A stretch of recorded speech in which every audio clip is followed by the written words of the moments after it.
All right, welcome back, guys. Let's get some jams going. There we go. All right, welcome back, guys. Welcome back to another Thursday stream here on the TapDaddyBeats channel. Yeah, we're gonna be mixing some tracks today, and today we're gonna be mixing down just lo-fi beats. I've got kind of a fun opportunity that I kind of want to go for. Requires 3 lo-fi beats for me, so yeah, that's what we're gonna be focused on today. I'm just gonna be I've already got a couple tracks picked out, and I guess we'll see if we can hit all 3. We'll see if I'm moving at that rate. But we're certainly gonna try. Now, before we dive into all of this, I should show you guys what we're listening to. This is my track Petrichor. I figure I would show you guys a little bit of lo-fi, you know, before we dive into our lo-fi mixing session. But yeah, the reason though why I'm showing you guys this track in particular is because this is actually a single from my upcoming EP, Sunrise Serenade, which is just awesome stuff. I see my stream's looking laggy. YouTube is not receiving enough video to maintain smooth streaming. Oh no. Let me see if this is gonna sort itself out or what. You guys let me know. What's up, Light Clothes? How's it going? Yo, you. How's it going, dude? Hell yeah. Welcome on in, man. By the way, how does stream look? Is it really laggy right now? I don't know. Anyways, let me put the kibosh on this, and let's just dive into Ableton. It's good to you? Oh, well then that's good to me. Hell yeah. So yeah, let's dive into Ableton, and let me show you guys this first track that we are gonna be mixing down. Hell yeah, stream is solid. That's what I like to hear. Thank you. But yeah, so like I said, I've got kind of an opportunity that I'm going for. I'm not going to really say what it is in case if I don't get it right. But point is I need 3 lo-fi beats, all mixed and mastered, and specifically mastered between -14 LUFS and -12 LUFS, which is quite a great deal quieter than what I typically master my tracks at. Quite honestly, the range that most of my beats land in is between -10 and -8 tracks. And again, this is definitely going to be aiming for a little bit more of a classic lo-fi kind of feel. So, you know, the way that we might mix things, it might kind of differ. I think that we're going to go for a lot more softer tones today. And definitely not going too crazy on the drums. You know, we want to keep those drums feeling nice and punchy but minimal. Anyways, that's the perspective. That's the goal. That's, you know, where we're at now. Now let's listen to this first track that we're going to be mixing down.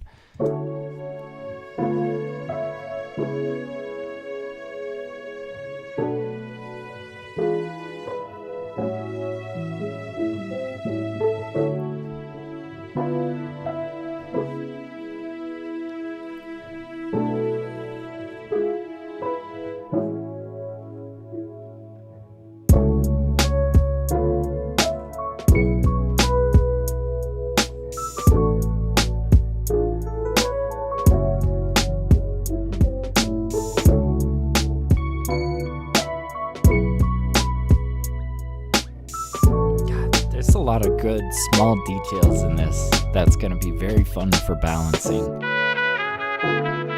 Woo. Beautiful trumpet.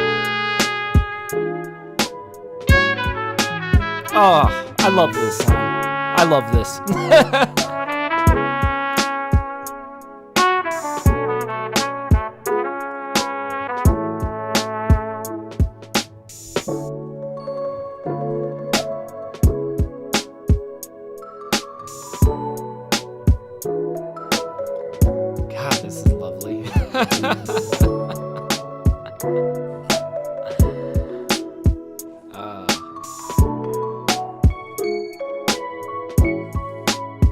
Love that little counterpoint interaction there.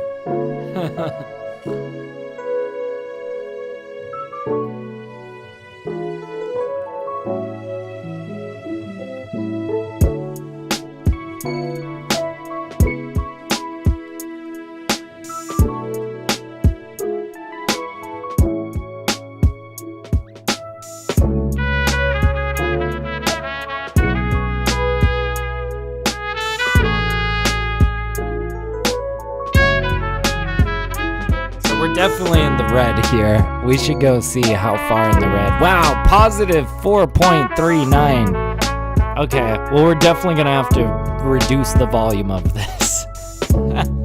We might even take it down a full 10 decibels. I don't know. We want to give ourselves a lot of room, right? It's good to maybe start with a lot of headroom. So yeah, that's what we're gonna do. We're gonna take everything down by, I think, about 10 decibels. I want to give myself plenty of headroom. So I've highlighted all of these, and we're just gonna go boop boop boop boop boop boop boop boop boop boop. There we go. Okay, cool. All right, now this is gonna sound much quieter. This is where I invite all of you guys to turn your headphones up with me. I'm gonna be doing the same thing. And I will speak very softly with my excellent radio voice. Hell yeah. Okay, so we should have about 6 decibels of headroom now. Now we can really start appropriately gain staging. In fact, I'm not sure if I want the entire 6 decibels. Maybe we do bring this up a bit. There we go. Okay, we brought it down -8, so we should have about 4 decibels of headroom. I think that that's fine for now. We can always give ourselves more. So, I think first thing I want to sort out is these drums. These drums are actually sounding really great, but they are very dry.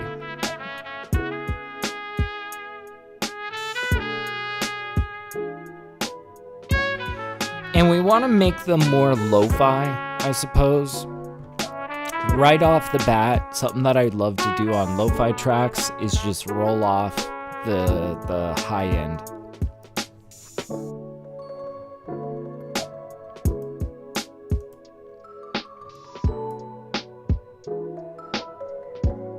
Totally changes the vibe of this.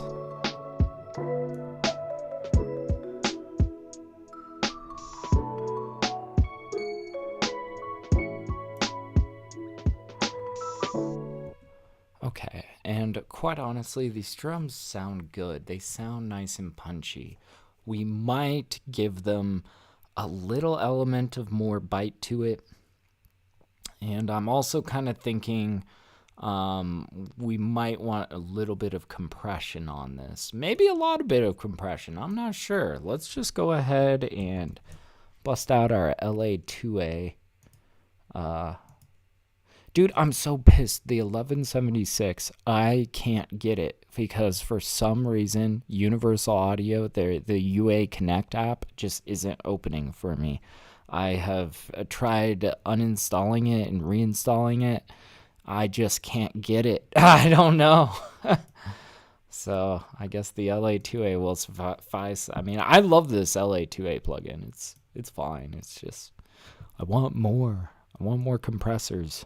All right.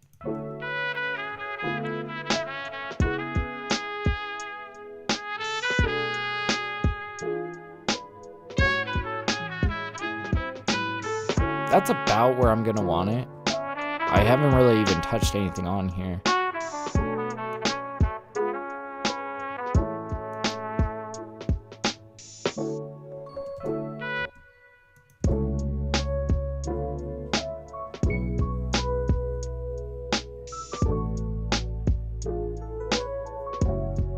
I'll tell you guys what we might do. We might reprioritize the gain staging of this.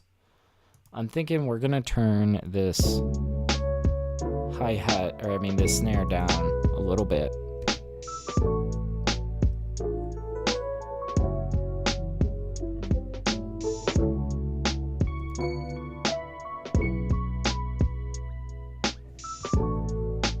We're gonna turn down this hi-hat a little bit.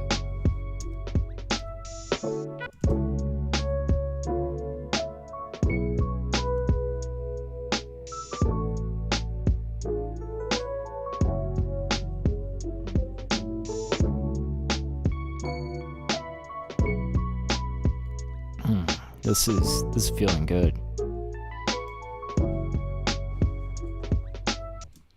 Now, I think I want a little bit of like saturation on these drums. Now we're not gonna like totally go crazy punchy crunchy like we do in a lot of the boom bap stuff, but we do want to give ourselves a bit more bite, specifically on that kick, but really all of it can kind of punch up a little bit. I'm thinking let's just go straight for radiator. And probably gonna want to saturate after this EQ cut.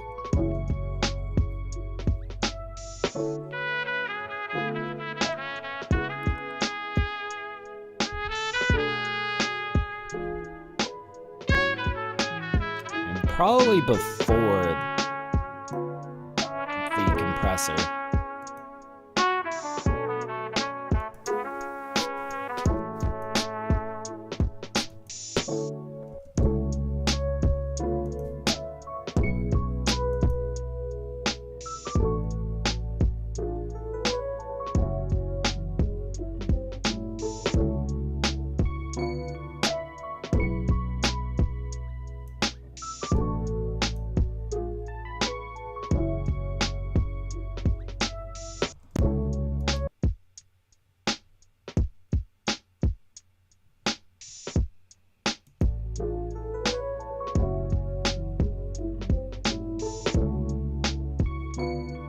I'm still thinking that there's work to be done on this snare. It's a little bit too boom bappy.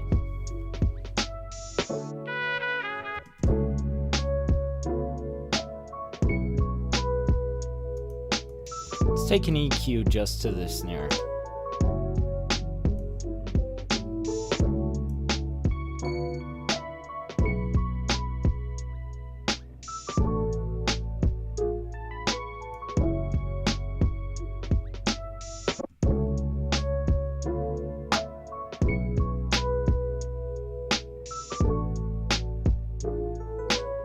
So we could always like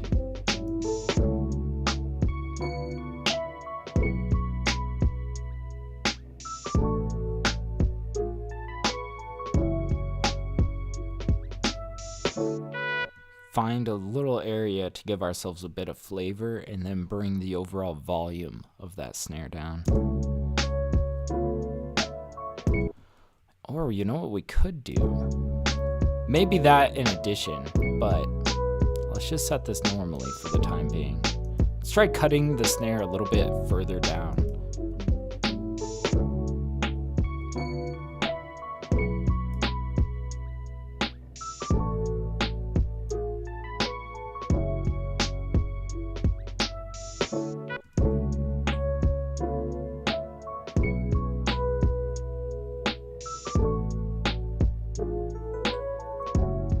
I don't know, that feels a little bit odd. That feels odd.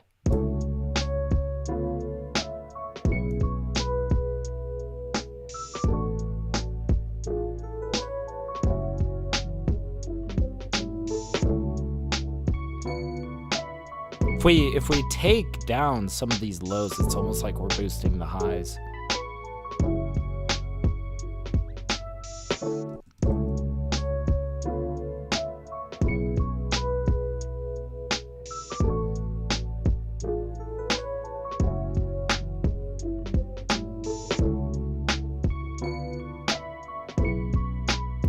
There we go. What's up, Aiden? How's it going, dude? Hell yeah, we're chilling, man. We're mixing down lo-fi beats today, man.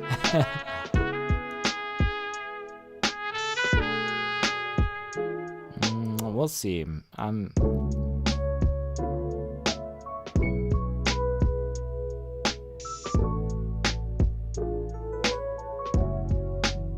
Yeah, we might like boost up here.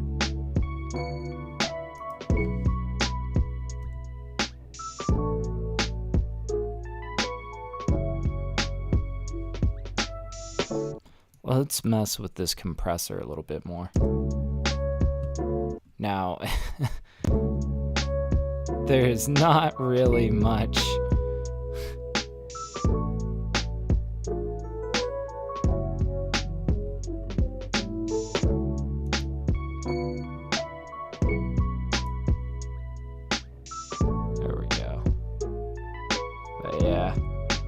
Nice, snazzy, eloquent, intelligent feel. Thank you. We go for that here, you know?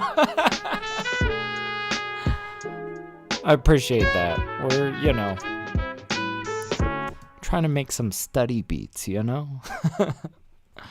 But yeah, I see Aiden says the video makes me... yeah, my performance last night was amazing. That's what I like to hear, man. Yeah, he says the video makes me sound off tune. But a lot of people were saying that when they actually heard me sing live, I wasn't off tune. Interesting. Well, in any case, dude, I'm glad that went well for you. I'm glad that you had a sick performance. That's sick, dude. That's awesome. I look forward to seeing the video, man.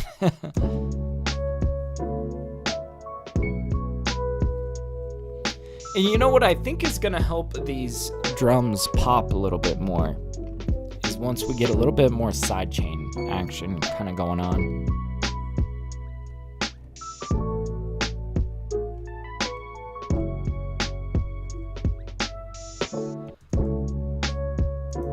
Okay, we were gonna play with this compressor a little bit.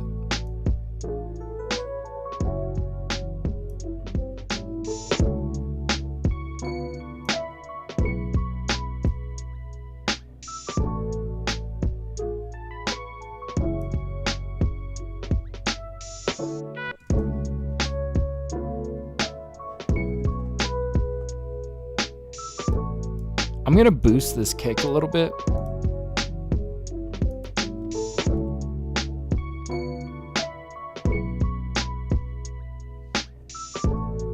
And turn this radiator down ever so slightly.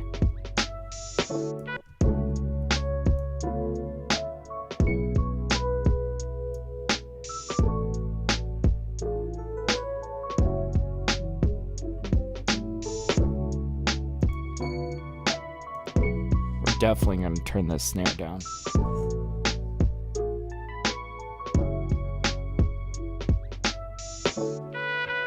And because we've taken the main snare down so much, we're going to turn down the additional snare just ever so slightly, you know? Get 50,000 OTTs on those drums. You see, Aiden knows what's up. He knows the secret sauce. We'll get 50,000 OTTs and a couple of sound goodizers.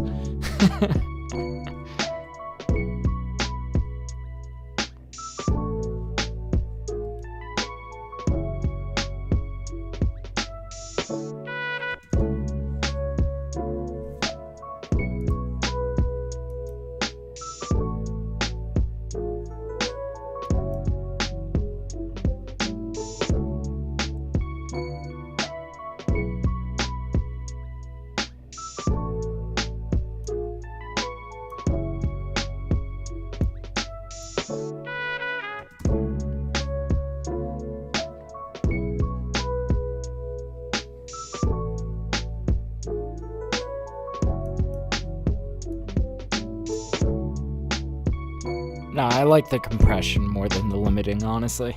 I was just playing around with that.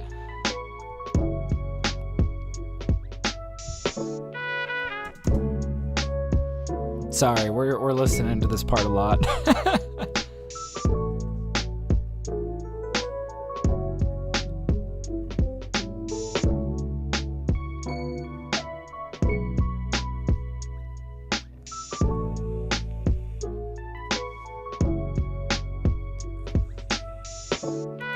And you know, curious, let's throw an EQ on this kick.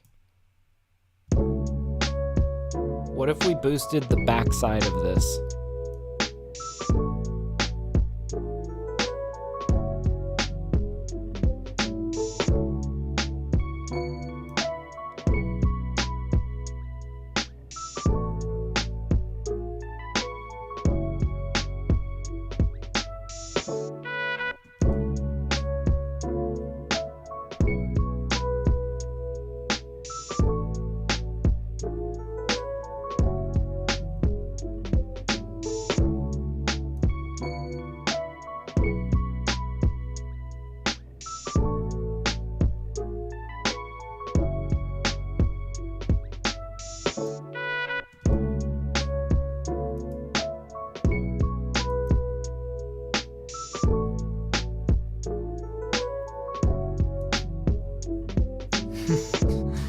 messing with it.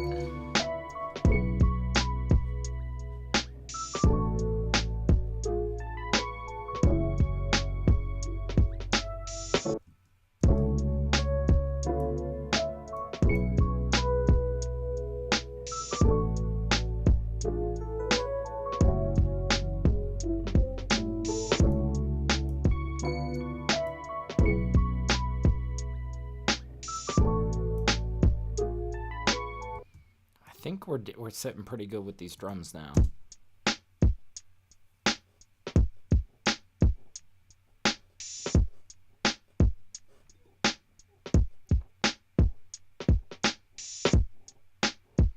Usually cut any part of your kick that goes below 20 hertz. I would advise against it, honestly, because you might be giving yourself phase alignment issues when you cut below. And it's for very specific reasons that are kind of hard to explain. But basically, when you are cutting the low end here, the way that it processes this data is it takes a lot longer to process this cut down here than it does to process the rest of this. So there becomes this like phase issue. It's kind of hard to explain, but I would just look into like drums like phase alignment and start thumbing through tutorials there. I'm not even gonna lie, I'm kind of new to that concept. I really haven't like noticed too many issues in my own mixes, although sometimes when I'm doing weird cuts around the lows, I do kind of like feel like it really affects, how this track sounds. I would just look into it. It's something that I'm still kind of new to me. I'm still like kind of learning about like, phase alignments and drums and stuff. Does this kick sound a little bit more in the left ear to you guys? Let me do something.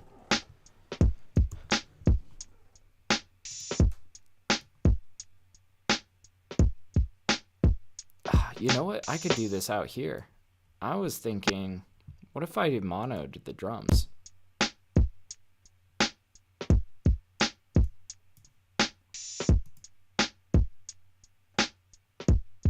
It is kind of nice having that hi-hat out there.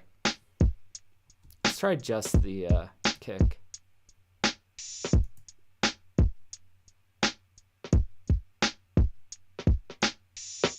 Yeah, let's just keep that on the kick. We can keep our hi-hats, kind of panned out like that.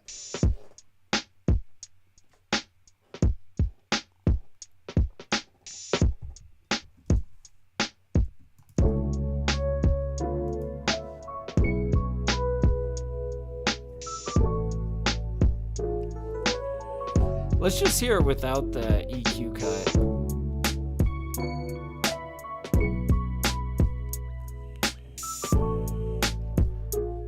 It's way too harsh. I like this.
Yeah, I'm thinking those drums feel like lo-fi drums now.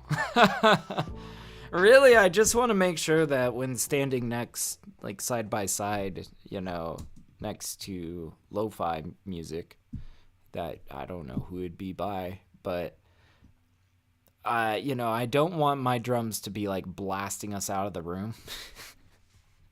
Because I do that a lot in my boom bap stuff, but today we're going for more of a traditional lo-fi vibe.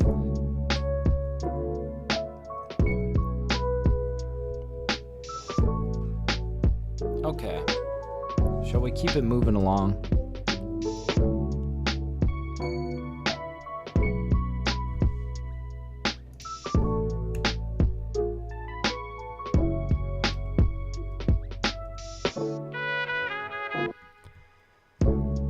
Okay, so I gotta start thinking about how I want to do side chaining and stuff. So I see we've got a micro shift on this piano. That's giving us some insane width, by the way. Let me just show you guys. So this is with it on. I'm gonna just toggle it on and off for you guys to hear.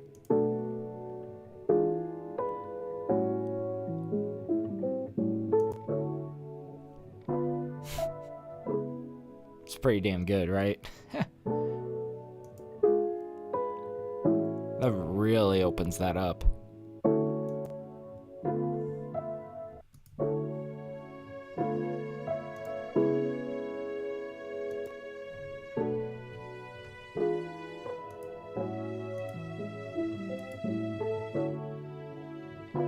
And I'm thinking we're gonna want to maybe, in terms of starting off with our instruments, we can add a little bit of reverb to this guy. And you know what? I am curious how this would sound monoed.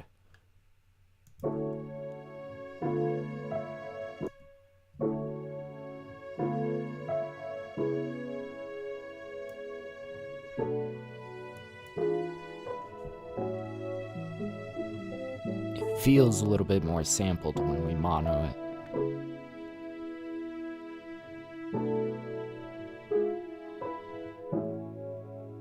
Yeah, let's start playing around with reverbs. I want to try a vocal pop hall. It's just like a very clean hall reverb.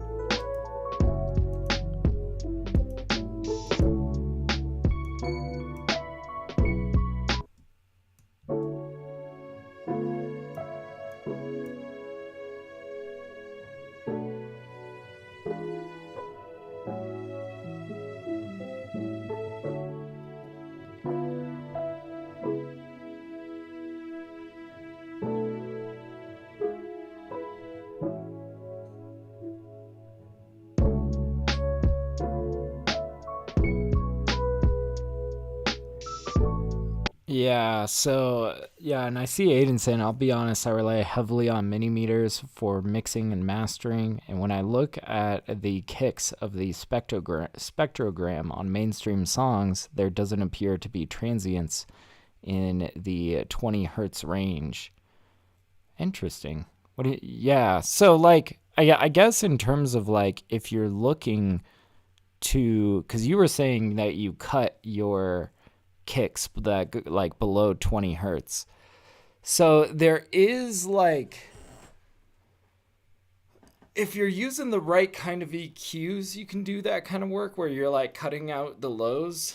And I think that there's like a specific way that you want to run your EQ, like the way that it processes the EQ. I think you want like I forget what it's called, like a linear phase, like, I don't know.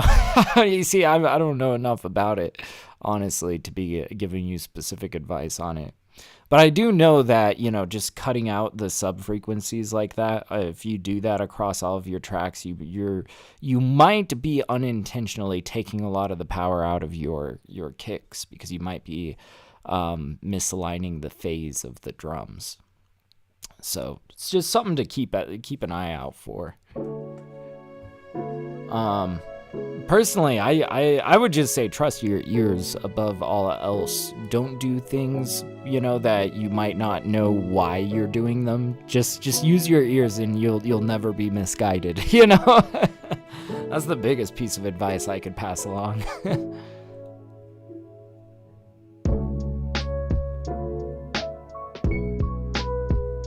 Okay, so I kind of considering how I want to do this. Let's make sure that we got this reverb set right.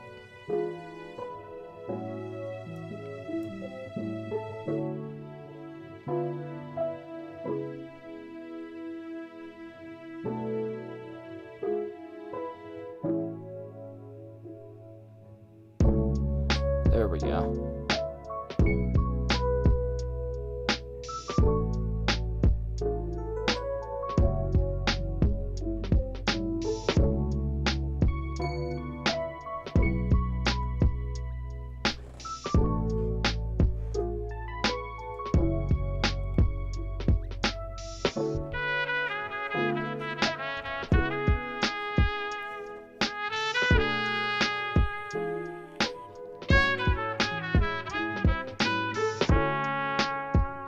Okay, I think we're gonna start setting things back in the mix a bit. That's running a little bit hot.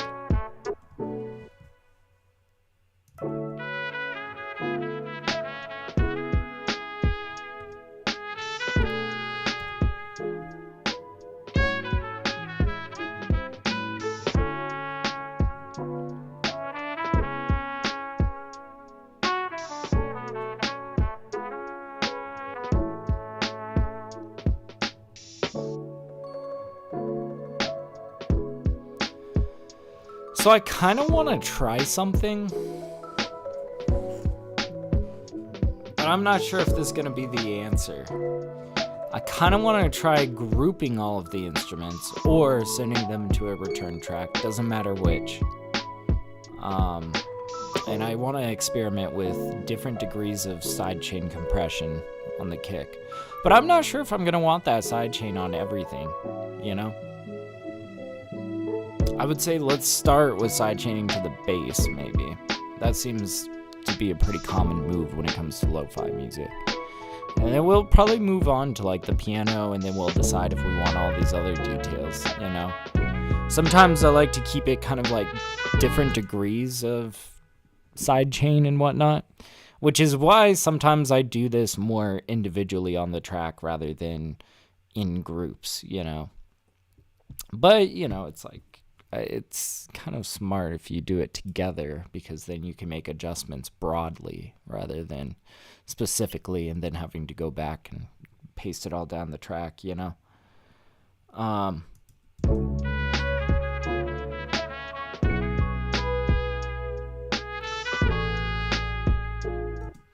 Let's start with this. So we're going to need a few things here. First of all, we're going to need to duplicate out these drums.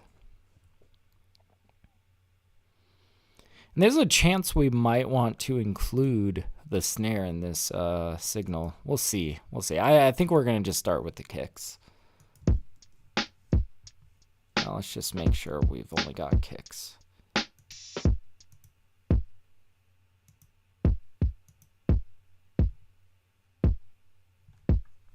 There we go.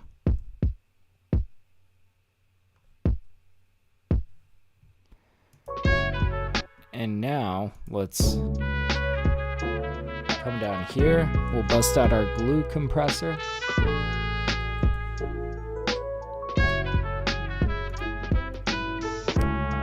Wait a minute, that's not my glue compressor. Here it is.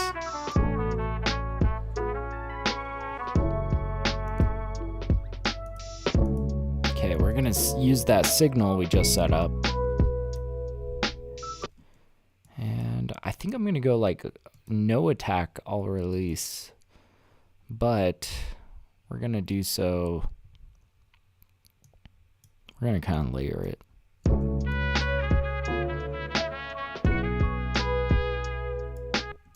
Maybe for the bass, we want a tighter side chain.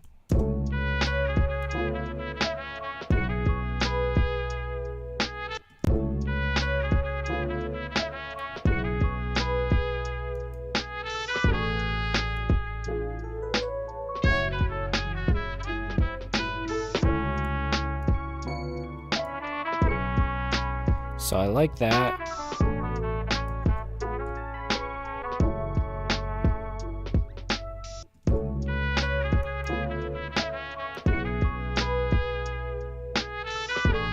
And you see, then I add another one on there, and I basically put it to 0 on the release.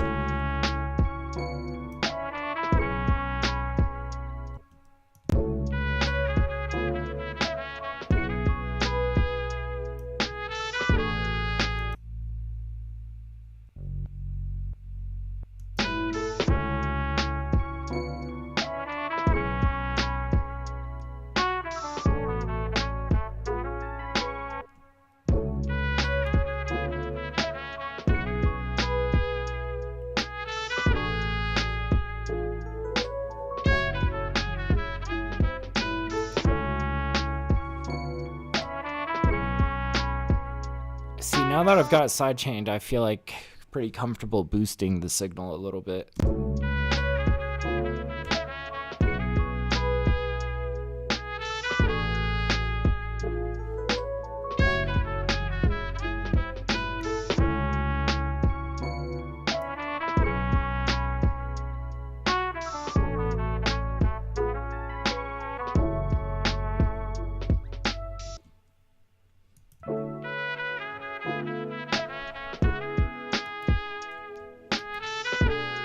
Start messing around with these on this piano.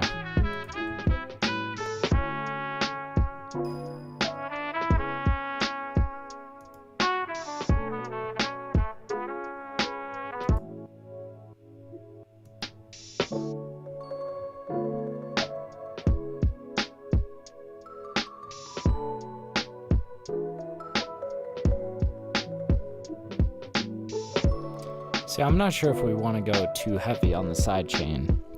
I think we really just want it on very specific elements.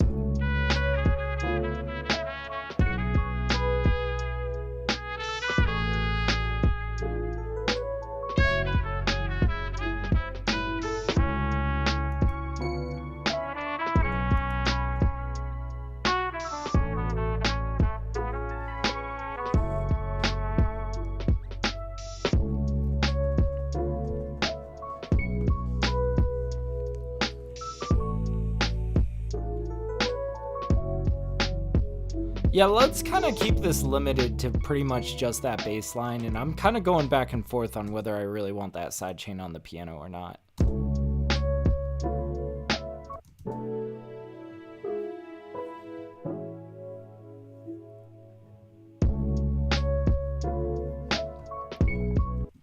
We could keep this centered, honestly. I'm kind of curious if we hear this string dead center. Because the piano is so wide, right?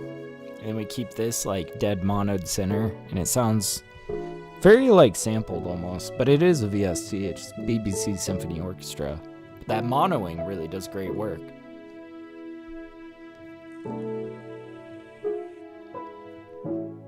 Okay, that's cool, but let's hear it in this other area.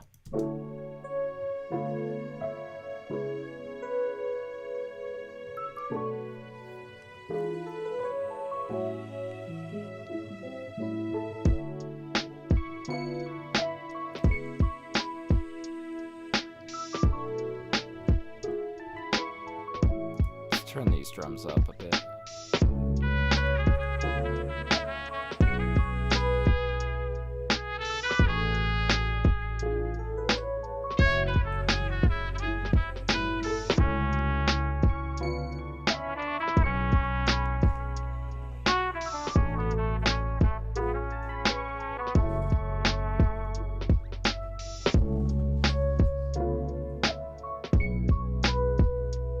I don't know, that sidechain on the bass is not quite hitting right.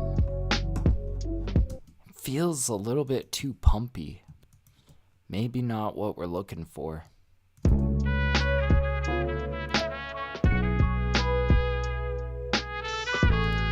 Let's turn that off there. Let's turn these back on though.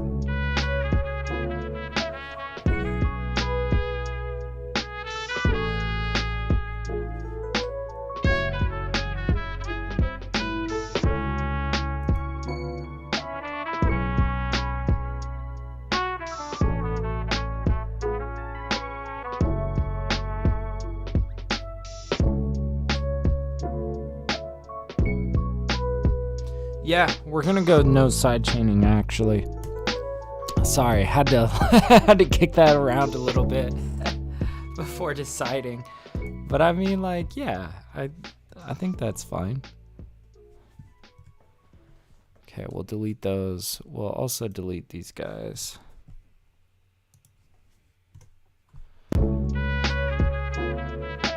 But that means gain staging is even more important here.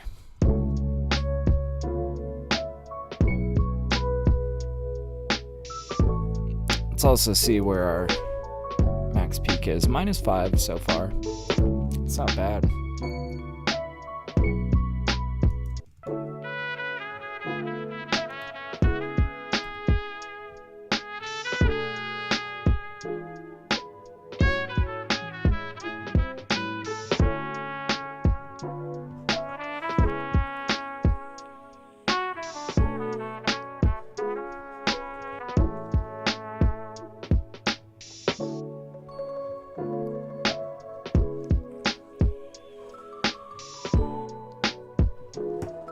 I feel like this marimba solo could come a little bit more center. That's just like the spacing of it in the BBC Symphony Orchestra plugin.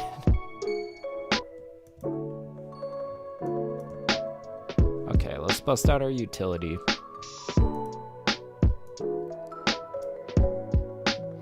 And there's a couple things that we can try. First of all, I'm just kind of curious to swap the left and the right audio and see if it feels better over in the right ear. I don't know. Let's hear it. Swap.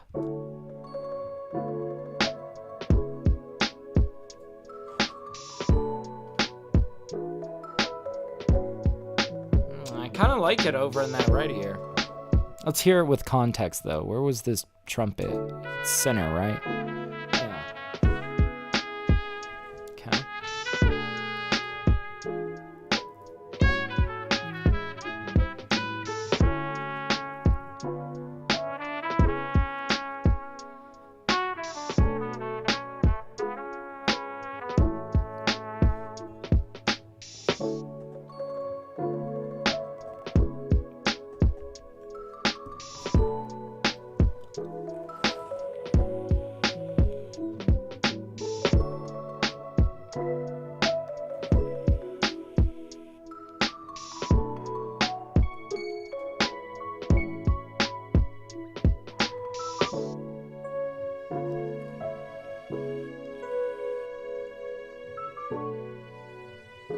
Wow. This is sounding quite immaculate. Alright, now I think I really want to focus on... I think we'll continue to kind of gain stage things around. I'm sure you guys have noticed I've been nudging up and down the volume on a lot of things. But I also want to really focus on just the spacing of all of these. We've got a lot of really rich details that we just need to find a really good home for.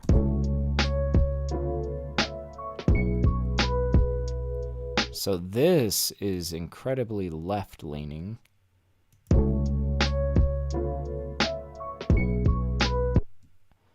Okay. And where do I want to put, like, this guy?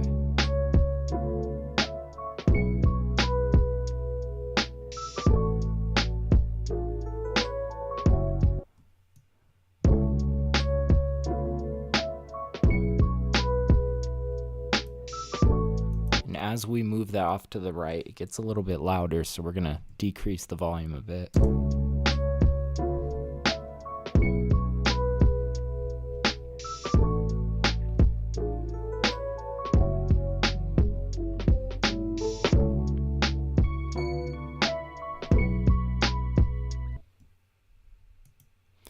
This guy's also going to lean a little bit to the right, but probably a different degree. It's already a little bit to the right. Let's just feel it out.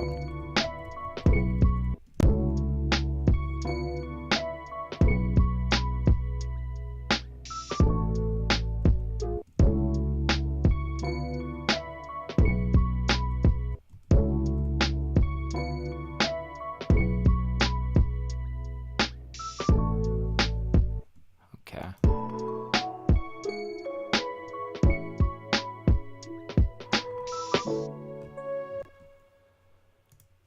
So then that also makes me want to kind of rethink how we have this set up. We had this leaning to the right by swapping the left and the right. Let's go back.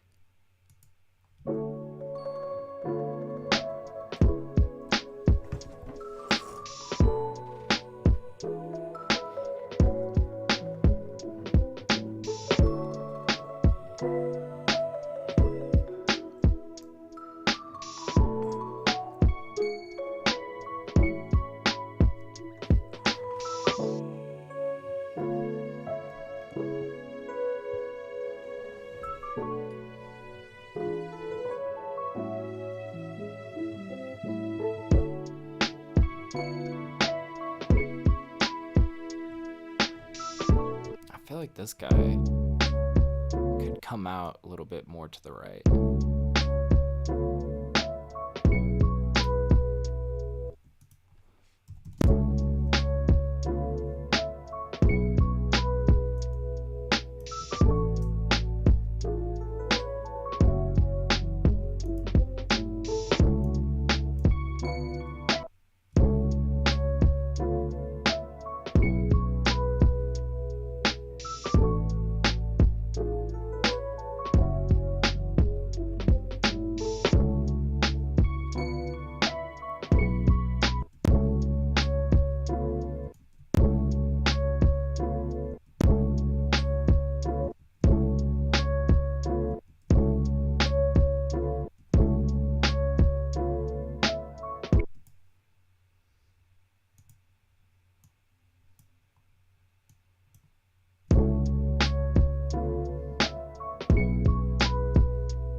We're getting this locked in. All right.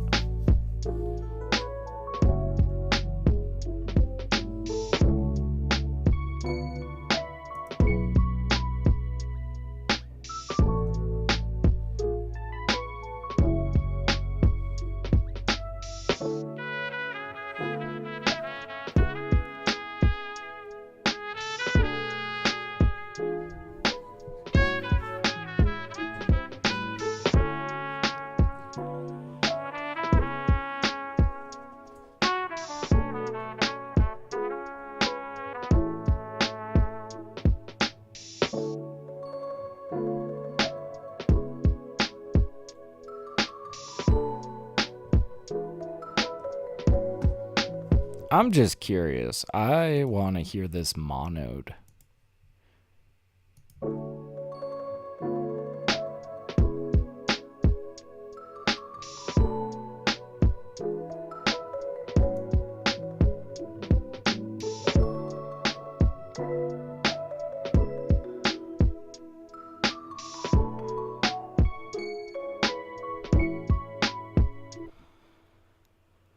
Not sure about that.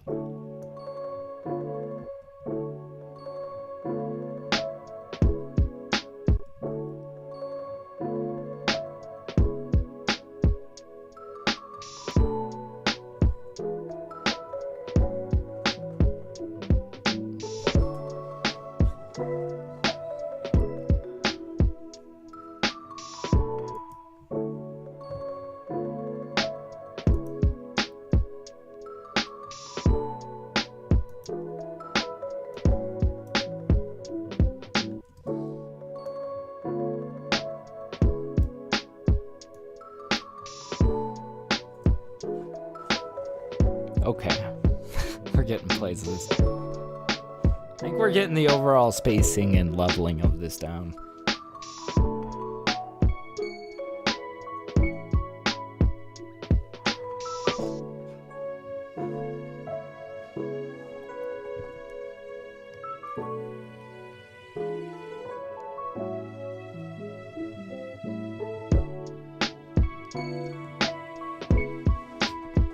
I'm just curious, what if for this, just this little section here, what if we automated this to turn off?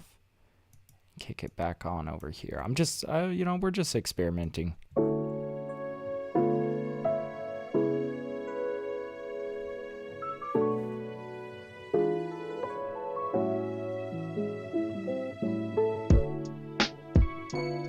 Oh, that's kind of nice.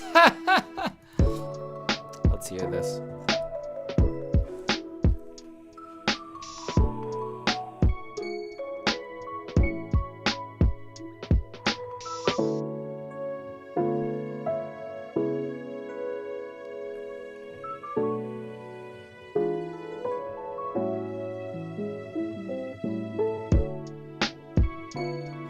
Oh, that's beautiful, but there is something that needs to be addressed here. Because it gets more monoed in that area, it actually sounds louder there.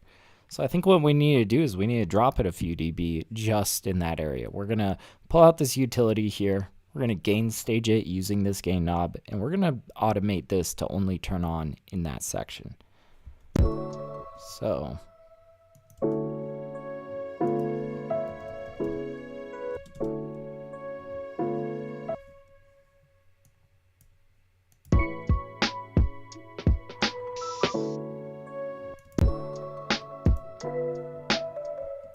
oh yeah, and we need to automate. I was like, why am I being silly? That's why.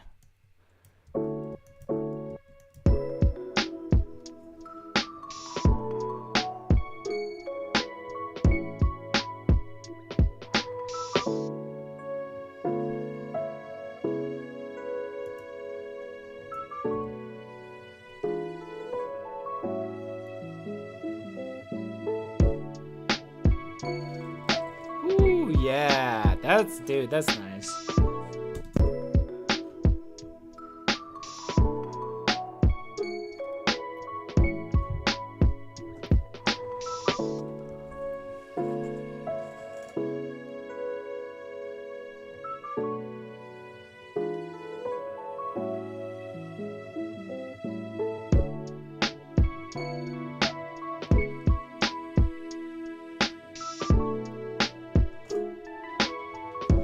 Oh, we are getting places. All right, it's almost about time to master this.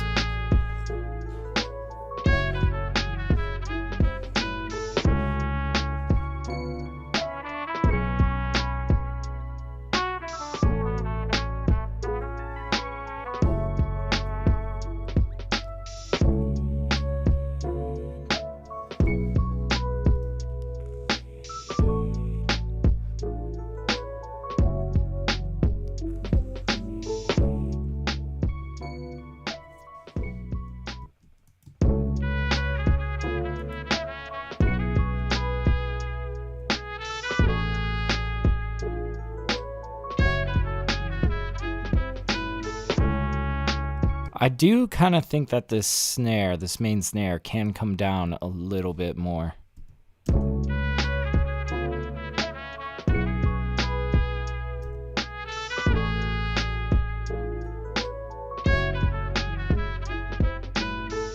fact, I'm thinking even more than that, and then we bump it up.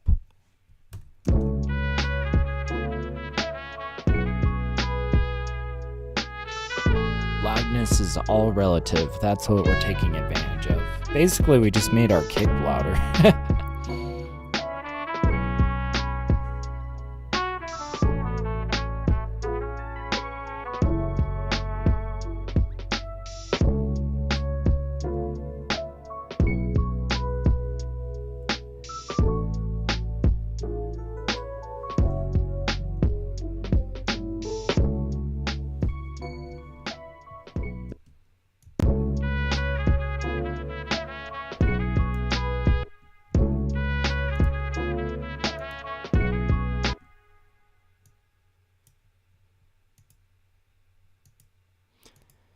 hear quite a bit of fuzz on this, and I think it's because we got a little bit of noise coming out of this radiator plug-in.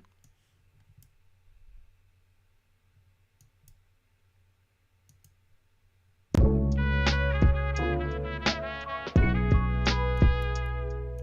little bit of that noise, though, is pretty welcome.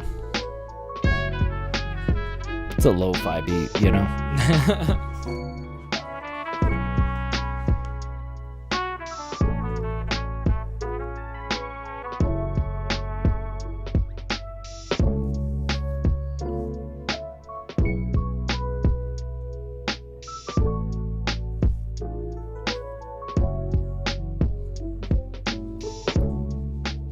Alright, I need to hear this back. I'm going to mute my microphone so I don't hear any of my room noise, really.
All right, I think that sounds immaculate.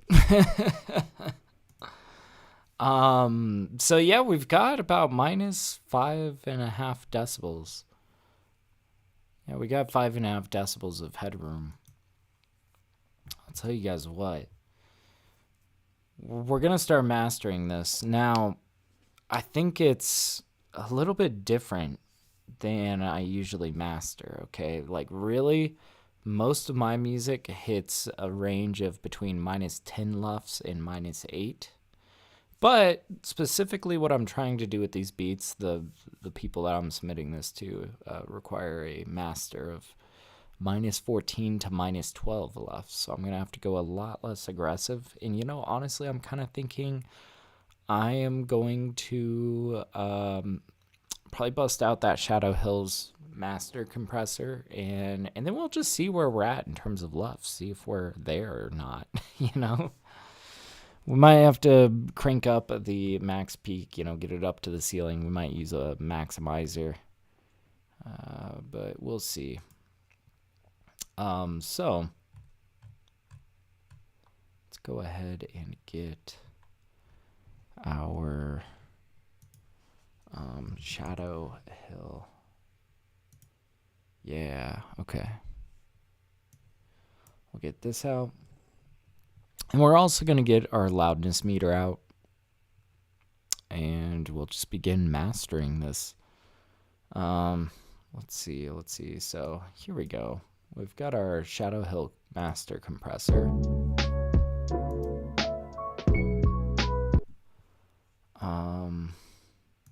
Yeah, let's go ahead and pull out our loudness meter.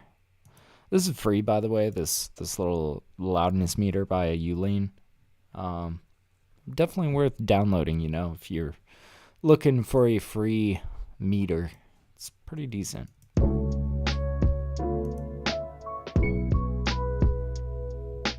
yeah, and of course we are like very below our, you know, we are like very quiet in our max peak. But I imagine that through compression, we're probably going to raise this. So let's begin. I'm gonna just get that out of the way so we can. And hopefully, I've got enough RAM on my PC that we can run this. I don't know.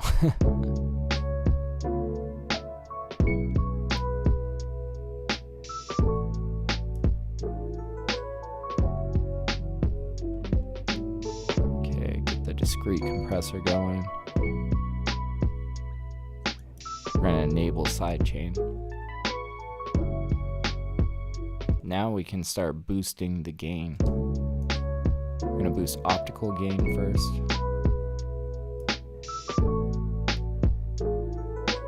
Then discrete gain.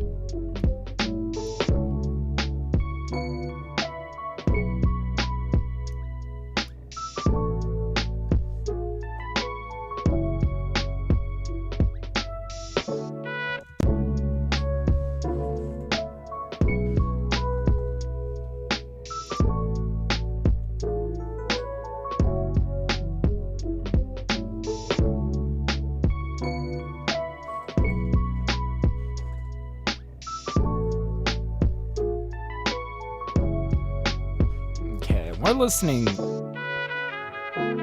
just to make sure that everything still sounds nice, everything still sounds balanced.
You know, something I just realized. Let's take off this compression for a second. And I want to zoom in on these guys. This up here. I feel like these are a little bit too quiet.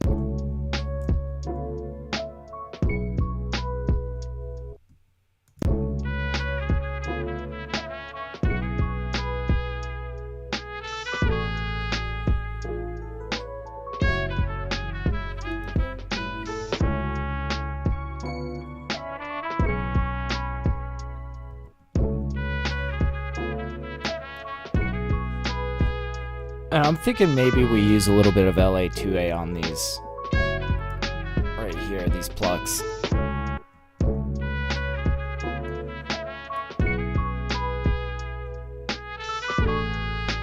Okay, come on, LA2A load for me. There we go.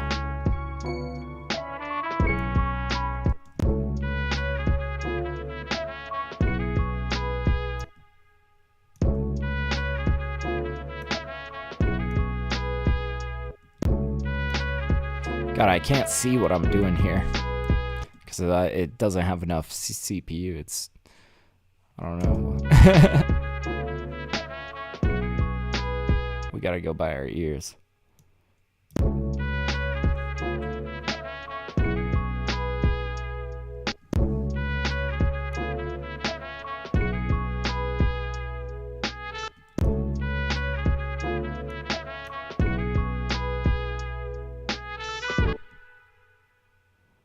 Wow, you can see it, that really sent it back.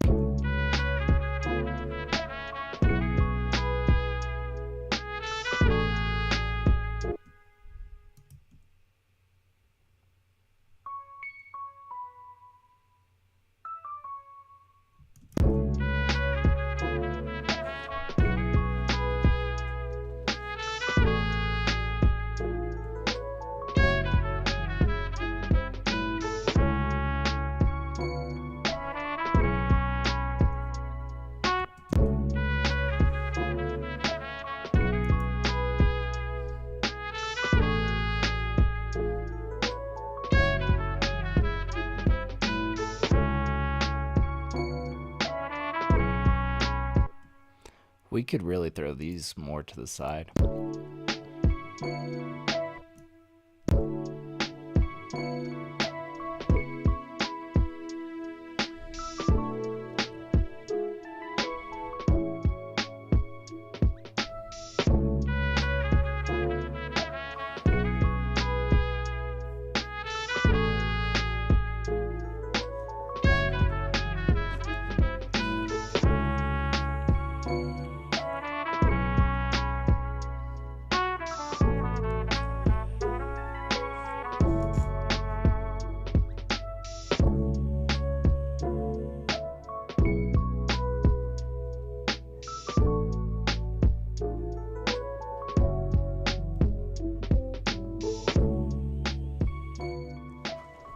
I'm also thinking we might draw back a little bit on the radiator on these drums. It's a little bit aggressive, you know?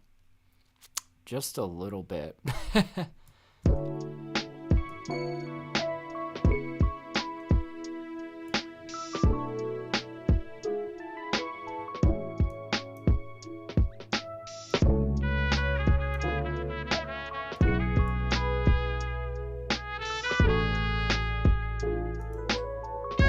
Oh, that's feeling magical.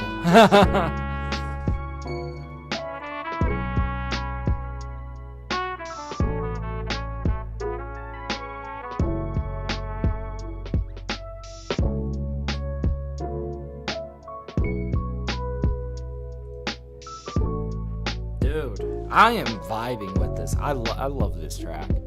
All right, let's get back to mastering. We were just about to master this track, and I had a nice compressor going. Let's turn that compressor back on, and let's see what this sounds like.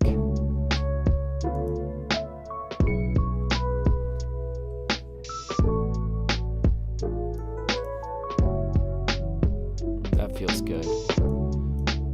And I was really paying attention to this area.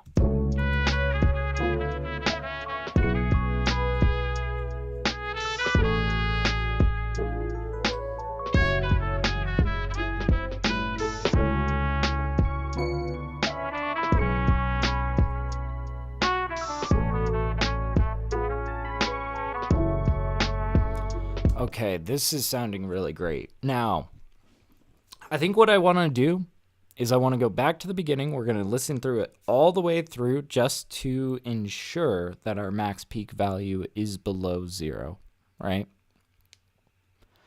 And also, I'm going to turn off my microphone while we listen back just so I can hear it as cleanly as possible. And yeah, let's just see where we're at now. Let's back it up and let's run it.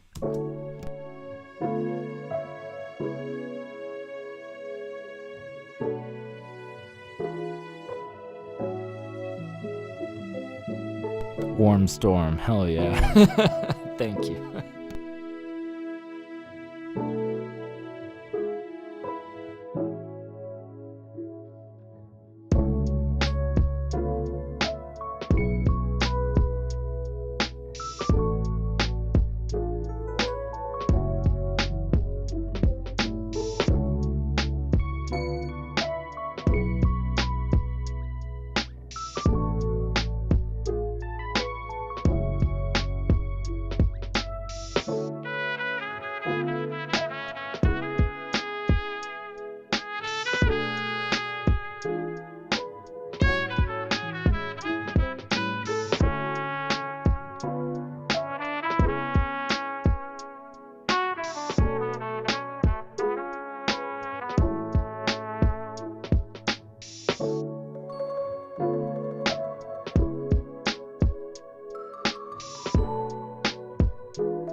that sounds amazing.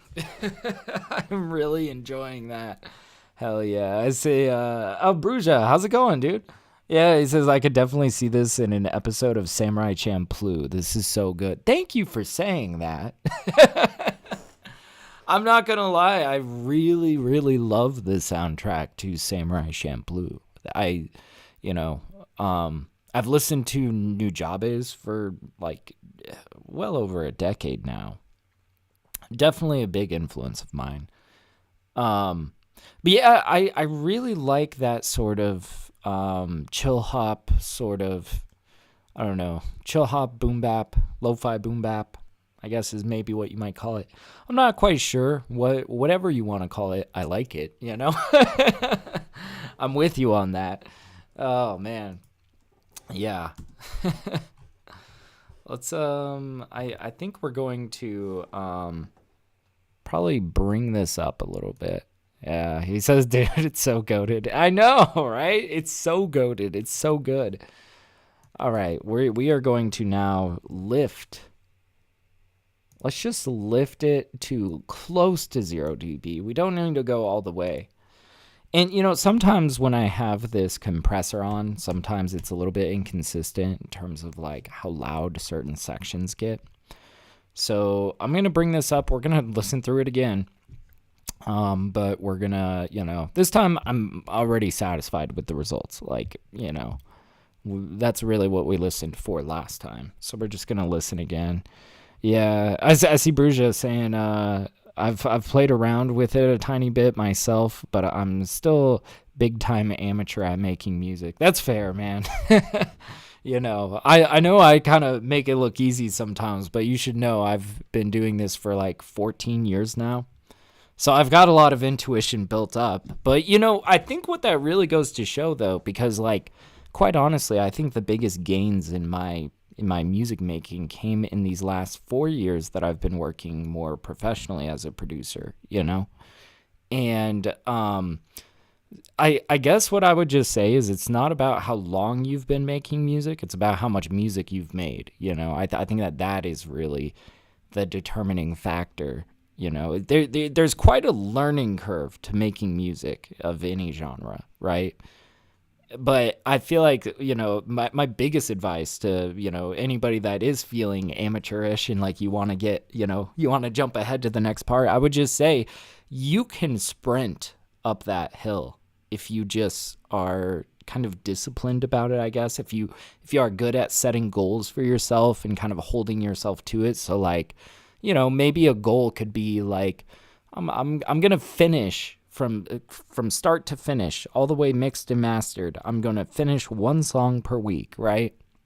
And if you're really good about like being disciplined in it, you end up getting a ton of practice, you know. Hell, I started TapDaddyBeats when I was you know, starting a TypeBeats channel, and I decided I was gonna make and publish a beat every single day, 7 days per week. So I made so much music that year. I made so much music that year, and that is the fastest that I have ever gotten so good at music production, you know? Because I was making a beat every single day. I was making a beat, mixing a beat, publishing a beat, promoting it. Go to bed, wake up, do the same thing the next day. Good God, it was unsustainable, to be quite honest with you. There's a reason I don't do that anymore. But goddamn, did I benefit from that so much, you know? Yeah, it's just, you know, I don't know. I just encourage you guys to make as much music as possible. Let's hear this back. Let's make sure that our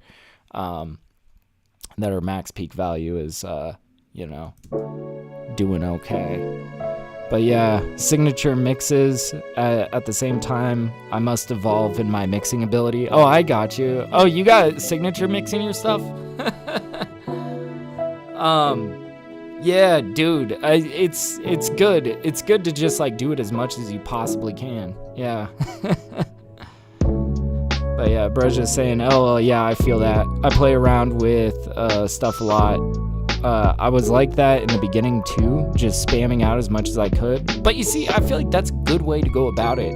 It's a good way to like fly up that learning curve and find yourself on the other side of it, you know? So I'm still focused on making as much music as I possibly can.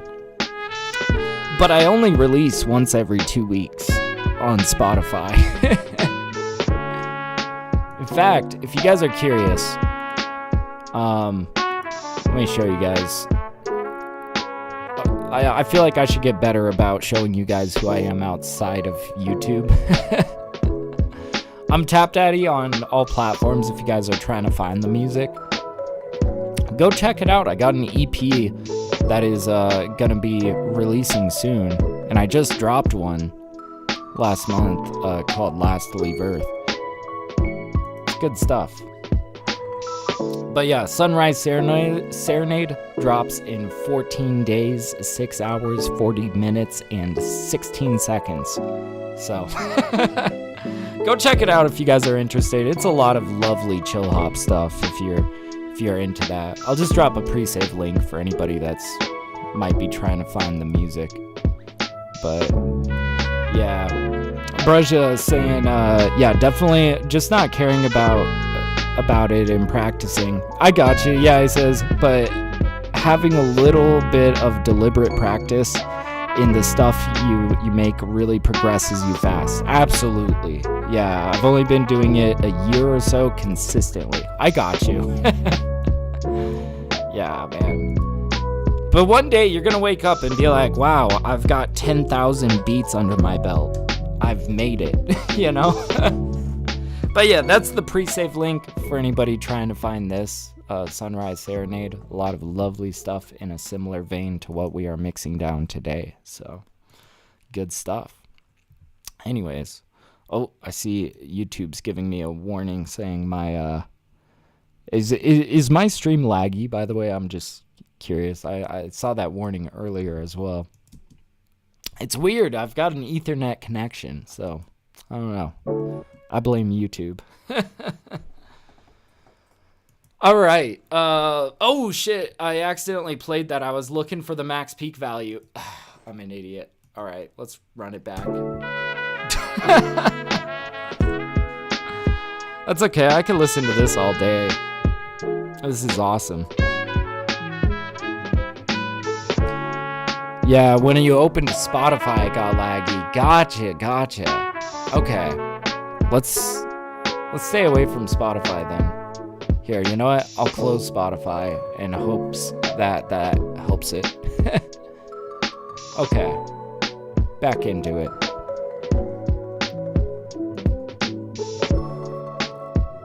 Okay.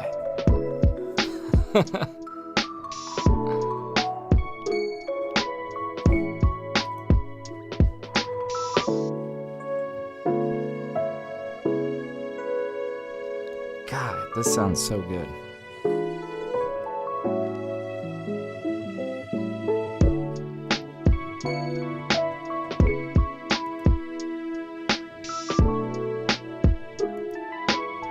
And let's see what our LUFS is at right now, currently.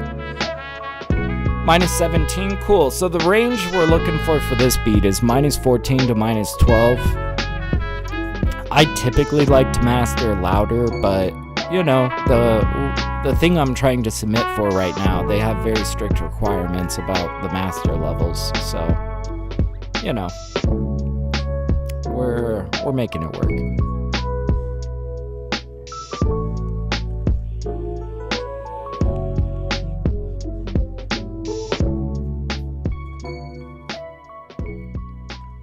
Okay, and our max peak level is at minus 0.85. That is a good place to be. I think what I'm going to do now is I'm going to commit a mastering engineer sen, and I'm going to bust out ozone elements and let it. I'm going to run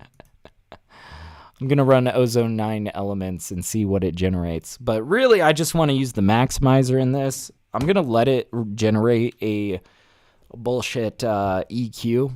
And if we like the EQ, we're going to keep it. If we don't like it, then we are going to, you know, just run with it. But yeah, where are you keeping the track levels at under minus 12? So yeah, minus 12 LUFS, which is different from decibels, like, right? So LUFS is a unit of measurement that measures loudness over the course of time. It's a good way of like estimating roughly how loud your track is, right?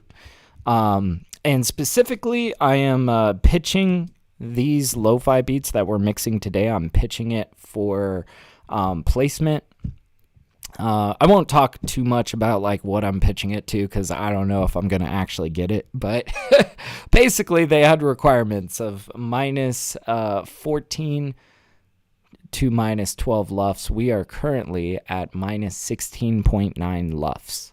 So we need to raise that a little bit.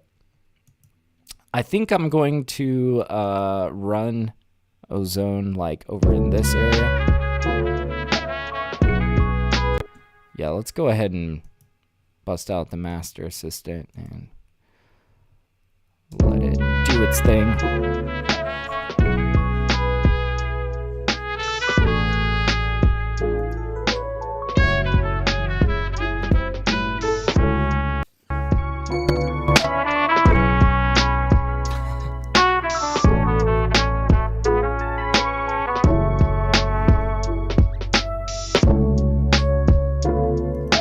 Okay, let's see what I did.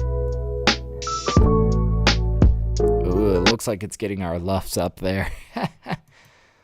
Let's see, though. We're going to turn that true peak on. Put that ceiling all the way at the top. Whoa, this is quite an EQ. I was wondering why I was hearing so much fuzz in the high end. Let's hear this.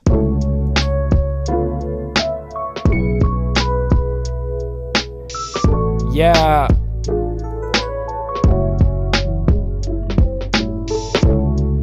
Let's turn that off, yeah. Really, we just want this maximizer. All right, and it looks like this maximizer is actually going to overshoot. We might need to pull back on this a little bit. It's too loud. It's too good, guys.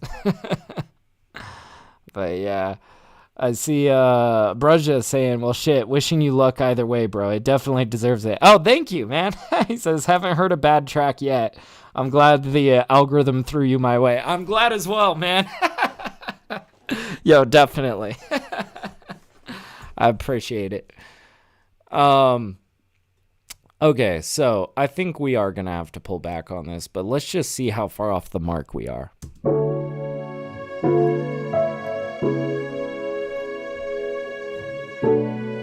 God, man, we got something good today.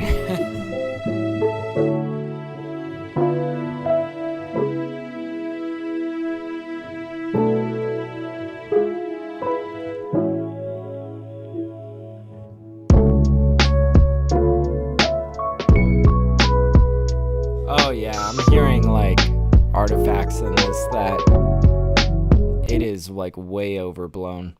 Okay, let's set this down a little bit. We're gonna decrease that threshold.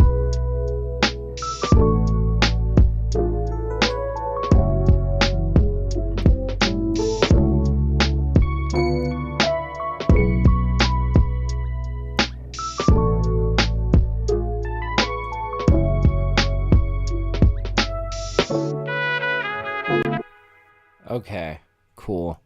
I think that was sounding much better. Let's send it back and let's measure our LUFS.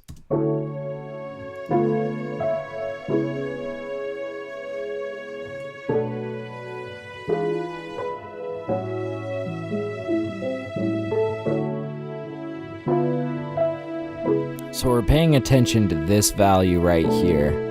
We're gonna see where this lands. It's gonna pop up here, but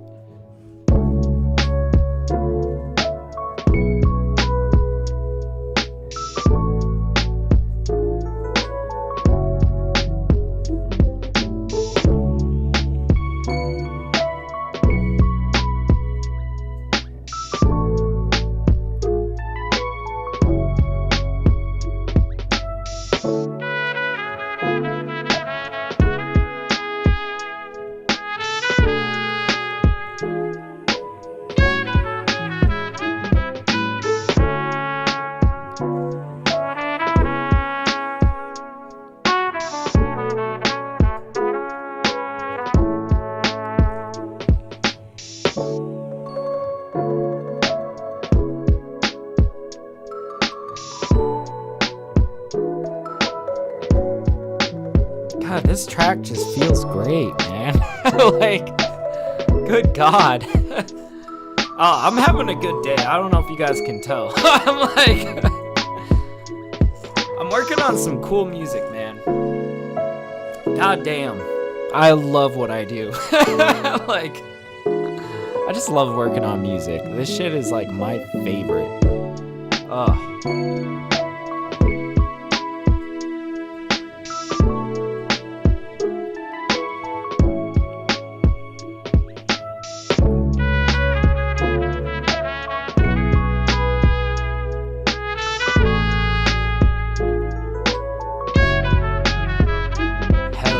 Thank you, Like Clothed.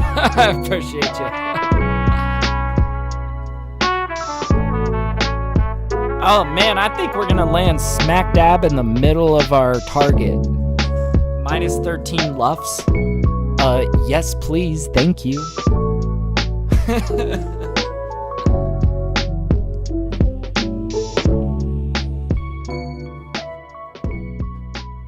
Oh man. That came out immaculate, guys. We did it. We did it. So now, I'll tell you guys what. I got two more that I got to mix down for this project. This first one took an hour and a half, which is not bad timing. This next beat is actually kind of similar to this beat. You guys will see what I'm saying here in a moment. Let's listen to this back and save it while we do. But yeah,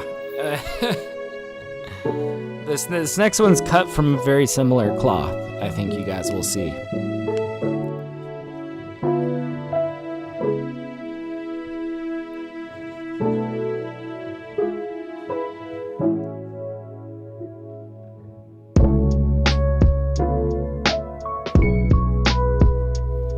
Oh man, and that Shadow Hill compressor really allows for the track to melt around these kicks, you know? Oh. Those kicks just feel phenomenal, you know? I'm just tooting my own horn over here. I'm just up here like, I'm really good at mixing, guys.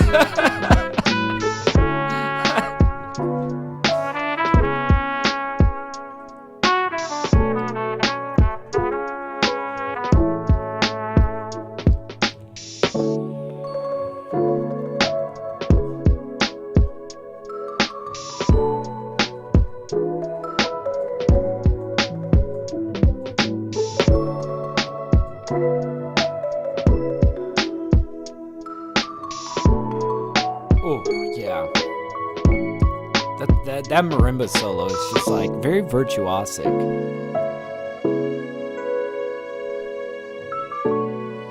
Sometimes you gotta, show off the skills a little bit. Snap on a marimba solo, There we go, it's saved. Alright, let's go ahead and start getting this next track loaded up. I think this next one is going to be 940. I gotta check my sheet. Yep, 940. Okay. So yeah, like I said, this next one's going to be very much in a similar vein to this one.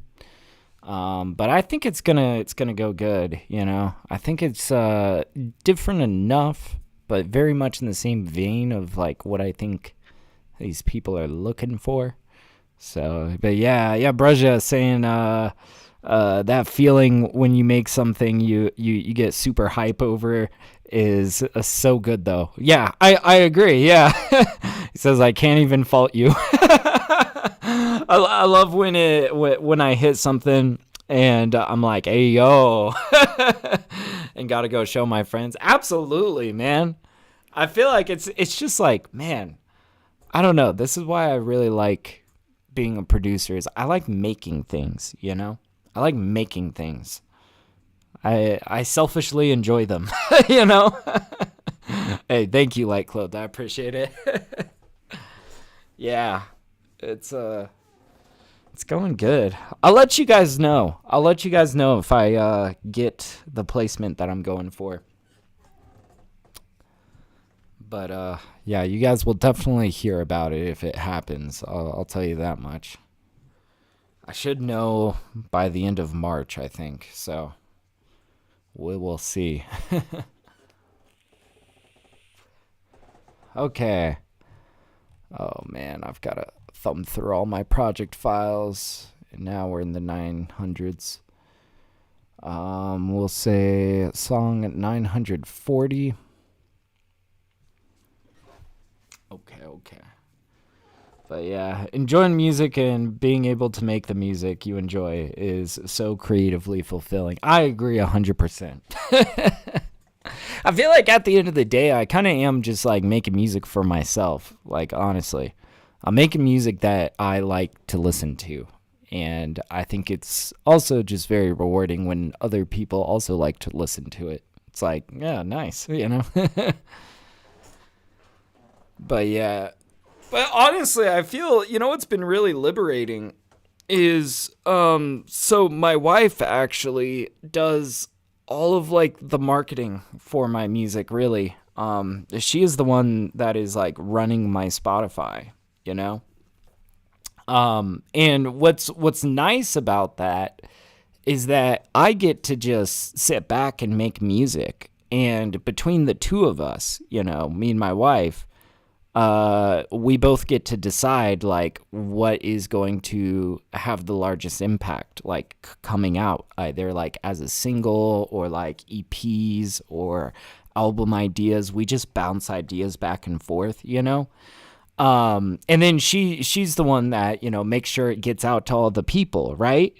And what's nice about that is I can kind of like have a little bit of a separation between the creative side of what I do and the more like business and marketing and all that, like it's kind of nice because she can really do her thing. And if it's like the song that I really want people to hear, then that's amazing.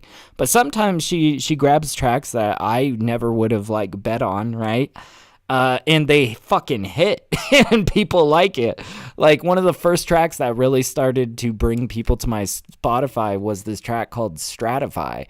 And I like Stratify 100%, but honestly, it wasn't the one that I chose to put in front of people. What was interesting is I guess I was, too close to the music to see it. That track was like the millionth chill hop beat that I had made around that time, right? I felt like I was just making so many chill hop beats. I felt like I was kind of, regurgitating or whatever, I was just hung up on this chill hop kind of vibe.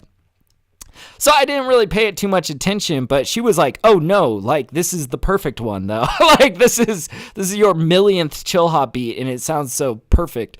Like we're going to put this out in front of people." And sure enough, it performed really well and like grew my Spotify quite a bit.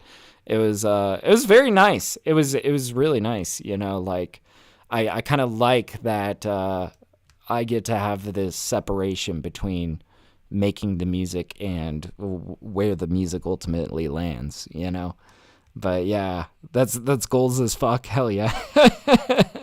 Absolutely. Yeah, like Close says exactly. The heart work is the artwork. I like that. I like that. The heart work is the artwork. That's perfect. Yeah, bro, just saying, oh, man, dude, I feel you. I have a track like that, and it was my very, very first beat when I was first getting into making, like, alternative metal / shoegazy. Oh, okay, yeah. I got you, like Deftones-esque. Okay, yeah. And he says, and it blew up. Oh, that's sick. That's amazing. Right out the gate. Right out the gate, you must have struck some gold, dude. Hell yeah. All right, well, it looks like this is all loaded up. Let's hear this track. Let's see where we're at. Let's make sure this is the right beat as well. Oh, yeah, this is the right beat. Another kind of jazzy chill hop kind of track,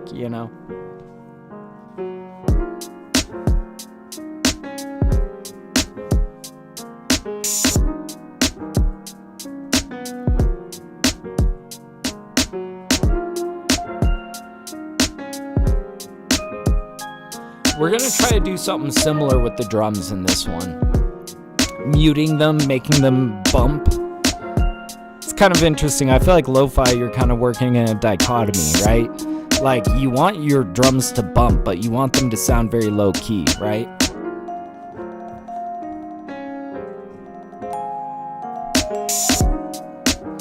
Gotta bust out the, vibraphone solo. Cool. Yeah, bro's just saying, still don't even understand it. It got like 500k views. Damn, dude, on YouTube.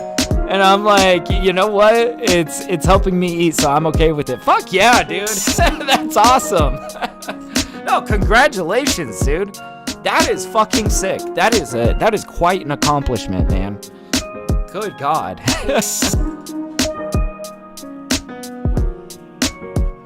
Man. I feel like that's the dream.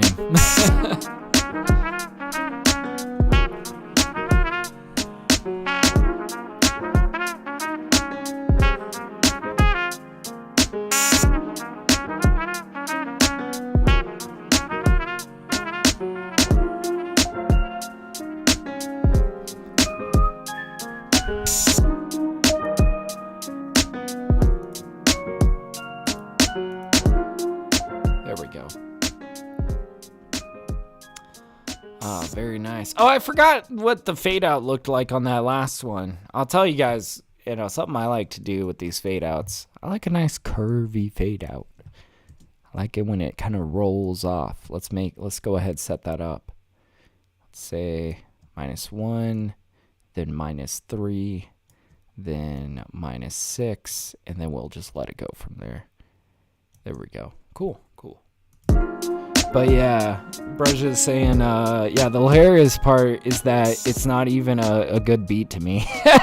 That's fair. Yeah, he says, I totally fucked up on a structure and everything. Like, why is this one? That's hilarious, man. No, I've definitely had a few like that as well. Like, I think the first one for me, and it's not like it did anything like crazy phenomenal. It just like outperformed a lot of the stuff that I dropped at the time. This track called 2 Miles High, which is like a really simple boom bap beat. And it sounds good. It's just super simple. There's not like a whole lot of virtuosity to it.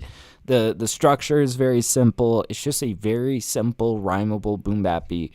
But it did better than everything else that I was dropping at the time on Spotify. And, sometimes that's how it's going to be. Like, it's not always going to be the tracks that you choose that other people are going to really, like, cling to, Yeah, I see. He says, I just upload my stuff while I'm learning to keep track of my progress easier. That's smart, and I think it's wise to maybe keep all of your music in one place so that you can really, like, listen through it. Man, my backlog has gotten so much more complicated. Just one more tangent, and then we're going to dive into this track. But my backlog is so complicated nowadays because I used to also publish every single beat that I made, and that's really what I was doing with my Typees channel. I was just uploading, selling, just getting my music out there, right? Well, nowadays, I think it's a lot more advantageous for me to release less, actually, but to just, put more focus on the releases that I really want to drop. So I drop once every 2 weeks on Spotify. It's either a single or an EP. Sometimes it might be an album. I do have an album in the works coming up. But point is I make so much more music than that. So much more music than that. So what I've figured out to do in the meantime is I keep a folder of demos. I've got about 180 songs in this folder at the current moment. And what I do is, these are all the pickings for me and my wife. I was just explaining how we both kind of tackled this. And also, I keep it in a secret stash folder and I sell it to artists. I sell exclusives on those beats to various artists and whatnot. So I'm trying to make good use out of the beats that I have just sitting on my hard drive, right? I'm shopping them by artists. I'm also putting them to work in discography and, just trying to do the whole thing. But yeah, I feel like because of that though, my backlog is so chaotic. Like I don't have all of my beats published somewhere. I've got 180 on the backlog that I'm like pulling out for like discography and like exclusive sales and all that. It's crazy. But yeah, Light Clothed, what's up, man? Yeah, he says, let me ask you something. Shoot, man, shoot.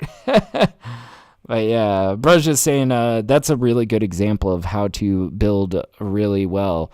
Once you have stability, slow a little to maintain the interest. Then you have a ton of loose beats for whatever else. Exactly, And then I've got a fat backlog that I can like pull a couple off of for example, this opportunity that I'm going for right now. I needed 3 immaculate jazzy lo-fi beats, and guess what I got? 3 immaculate jazzy boom bap or jazzy lo-fi beats, It's good. But yeah, Light Clothed saying my present YouTube is pure consciousness content. Your opinion, would you suggest a separate channel for my music? That's a good thought, Because I kind of do everything on my channel. Like I'm live streaming, mixing content. I also do beat making. I have lots of beat making videos. But I also am just like posting my type beats on my channel, And I also am like linking to my discography and all that. And I think it kind of depends because I think you can make it either way, right? I guess I would say if the 2 types of content are related, then it might make more sense to keep them on the same channel. Kind of like I've decided to keep my beat making content with my beats, on this channel, which I think kind of makes sense. But at the same time, I think that if you have 2 completely different types of content, it might be wise to focus your channel a little bit, just because I think YouTube really does pay attention to like what percentage of your subscribers are checking out your videos, like if your subscribers are just absolutely split, right? I have a feeling that could negatively affect it, but I'm not entirely sure because, being completely honest with you guys, I'm still building my channel. Like, I'm still building it. I'm still learning. I'm still figuring out what the strategy is, what the tech, the secret tech is, All right. Let's dive into this, but I'm down to keep chatting with you guys while I do. We're just having fun here. Chatting and mixing. Let's go ahead and throw an EQ on here. On these drums.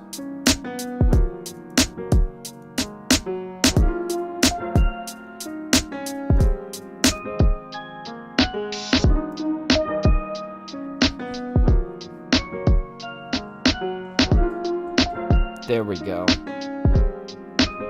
Oh yeah. But I want to get this bumping even nicer. Let's pull this out like maybe before we do all of this.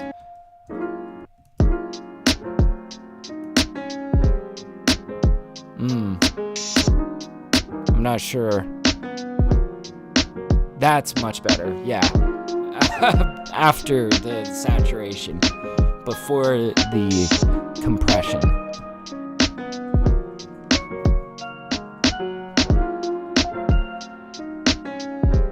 So I feel like these hi-hats are just way too much.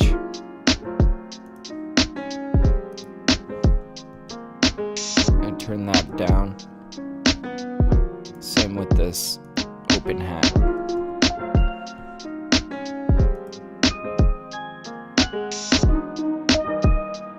Let's beef up this kick though.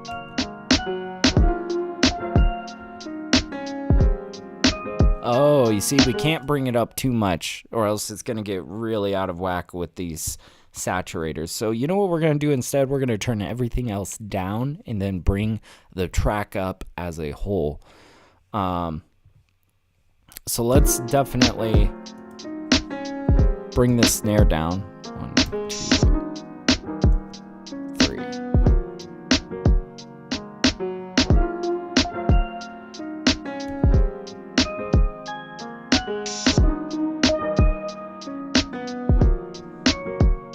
And then we're going to bring these hi-hats back even more. 1, 2, 3. And open hat. 1, 2, 3. But yeah, Bruja is saying it's probably smart to do music on a new channel. YouTube will often screw you over if your videos do bad in comparison. That's a good point. So if you upload videos that are wildly different than what your viewers are used to, and they don't watch it, it tanks your channel usually. I think that's good advice. I think that's great advice. Yeah, and he says if you do post your music on your main channel, yeah, he's talking to Lightclothed. If anything, I would suggest making sure not to notify subs with it. Yeah, that's interesting. You can also kind of like change how it, because if you select not to notify your subscribers, it's not going to analyze how your subscribers view whatever you're putting out. I've heard people, you know, will do that on their shorts to kind of like not push shorts to their subscribers necessarily, but to try it in the more general algorithm. I don't know, you know, like I said, the secret tech. All right, also let's see where our max peak value's at. Positive 0.74. We're gonna want to give ourselves some headroom. Let's just take everything down, but like, I don't know, 6. 6 sounds good. 1, 2, 3, 4, 5, 6. Okay, now this is where I invite you guys to turn up your headphones, you know?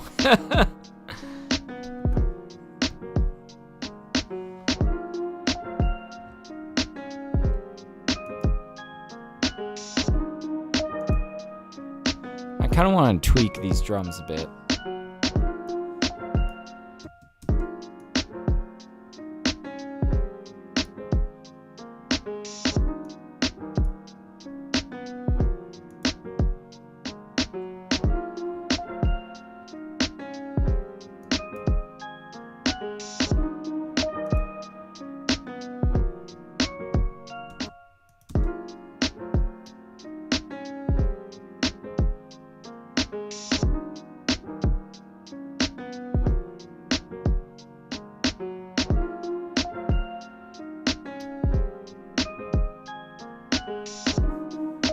Okay.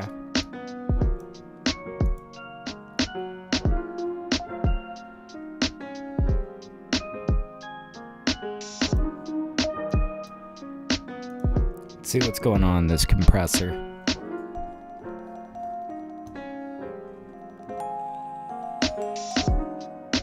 Oh, interesting. I've got this limited. I want to try normal compression though.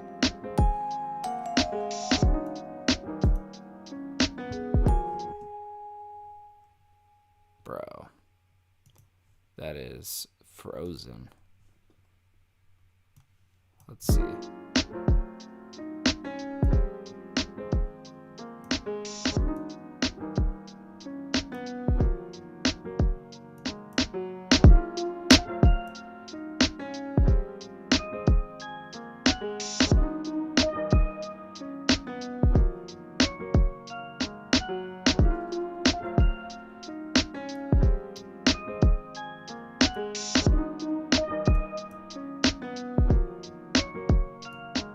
I'm like having to do this blindly because it's like so Ableton is so overworked right now that I can't really see what's going on with the needle, but I'm using my ears.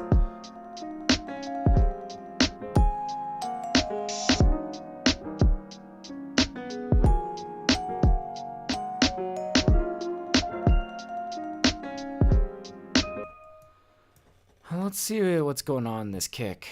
Let's bring an EQ out.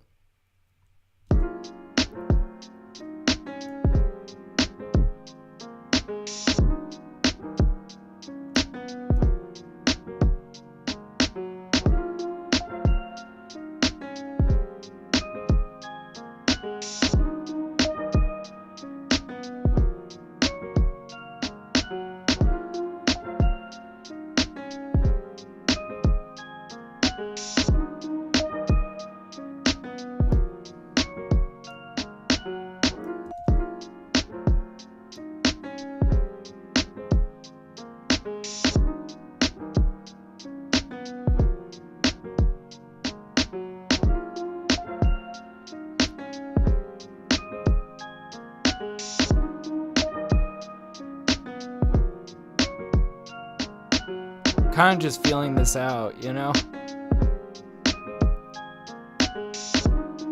You looking for a drum pack or two today? What's up? And now? How's it going, dude? ANOW.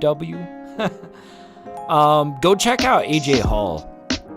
Honestly, would be my suggestion. He is a really talented drummer that he has master clearance guaranteed sample packs that are just like immaculately recorded live drums, like live drum breaks. Great for hip hop, great for all sorts of stuff, honestly.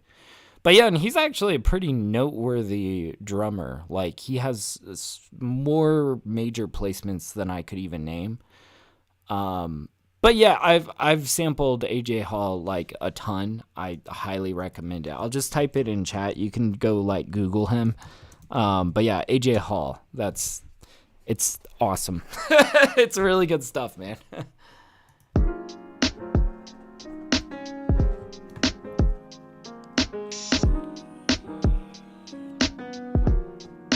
Okay, I'm like playing around with the CQ.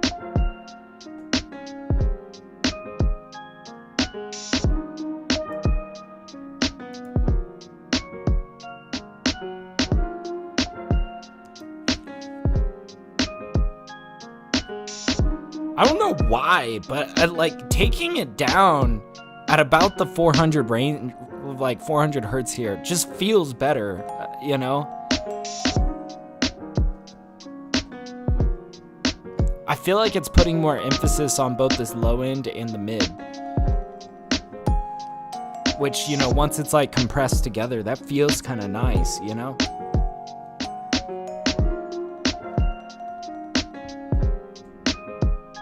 We're going to continue to adjust the gain staging here. Let's bring the snare and hi-hats down by 2, actually. Or let's use our ears here.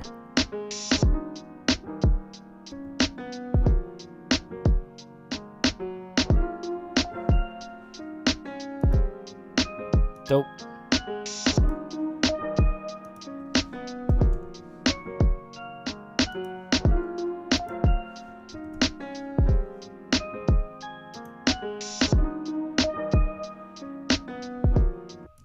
Okay, we could even boost up the drums a little bit there. Oh, I'm touching everything.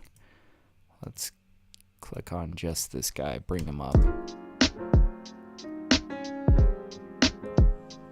There we go.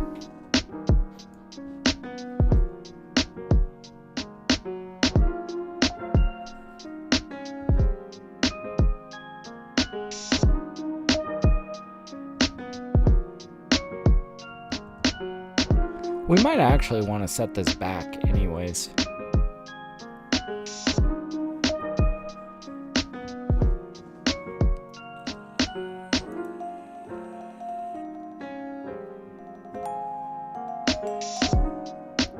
God, I love the sound of this. This just expands vibraphone, put through some a really clean hall reverb. This vocal pop hall is like one of my favorite reverbs in Ableton. I use it on like everything.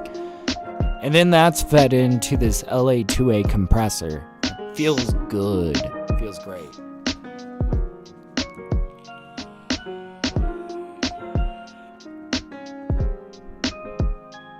Okay. Now let's hear this trumpet riff.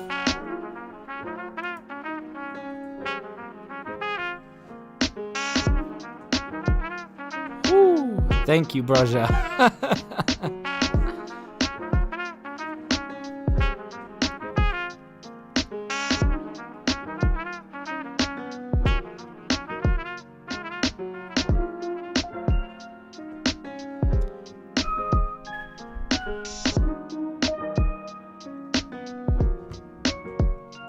Okay, so really, I see the pattern here. We've got all this counterpoint interaction, and I think we want to really spread these. And you can see this one's already a little to the left. This one's already to the right. This one is going to remain center. Let's just exaggerate the spacing of this a little bit. Let's move this like... Yeah, maybe we throw it really on the outside. Maybe this also really on the outside.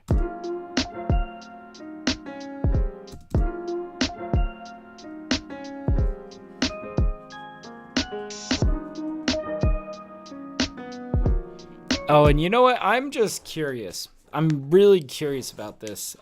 Sometimes I like to just throw things in mono. Completely changes the sound of what we're hearing. And sometimes things just sound super clean once you mono it. But sometimes it just takes out all the flavor, right? So it's, you know, it kind of goes either way. What's up, Ken? He's like, Ableton looks so confusing. What? Nah, this right here. No. It kind of does, but like, man, I'll tell you this. I feel like Ableton is one of the more intuitive kind of DAWs. So you can just kind of drag things anywhere. Like, I don't know, looking at FL Studio, it looks like you have to open up 1,000 menus to like do simple things, but I could be wrong. I really haven't like messed with it too much. But thank you, man. Thank you. Yeah, I'm just vibing out, mixing down some lo-fi beats today, you know? All right, we're gonna bust out our utilities tool. We're gonna mono these tracks. Ooh. Yes, I think I like this. We're going to try monoing all of these, and we're going to just see how this feels.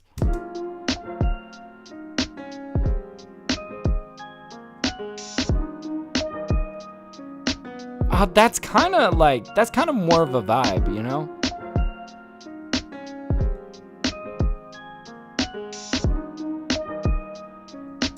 I don't know. We're going to have to go back and forth.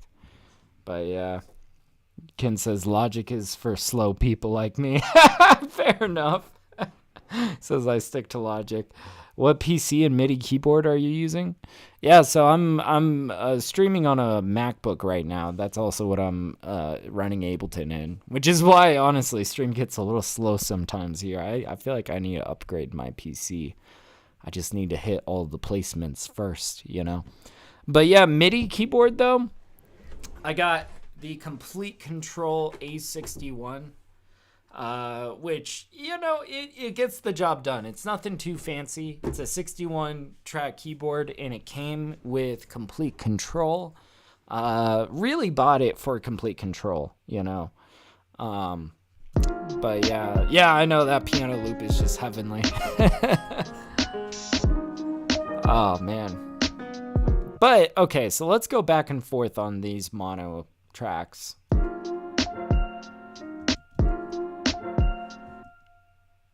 See, I kind of like it monoed.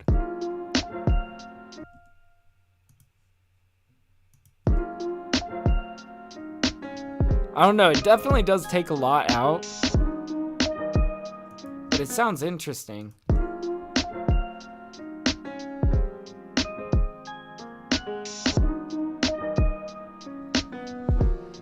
I don't know though. Honestly, I feel like leaving it stereo is going to make it feel more nuanced, but it's worth experimenting with, right?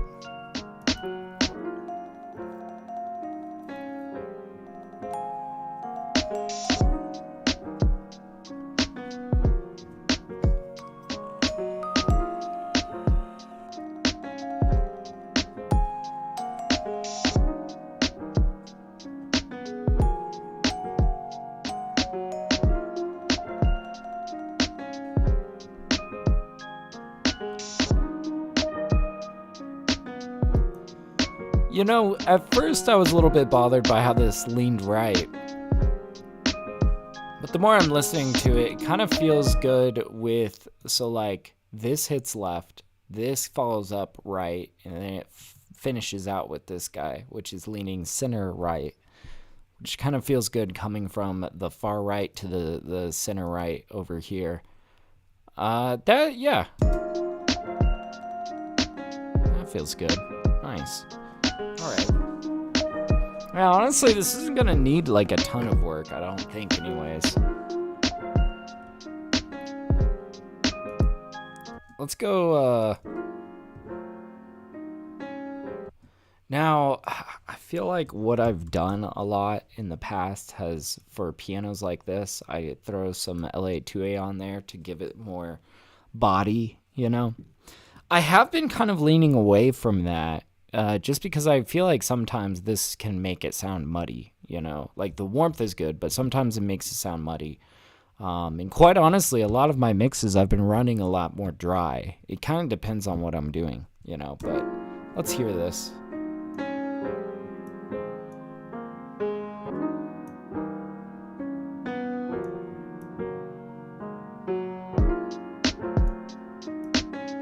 Okay, and I can't see this needle move. It's like going too fast.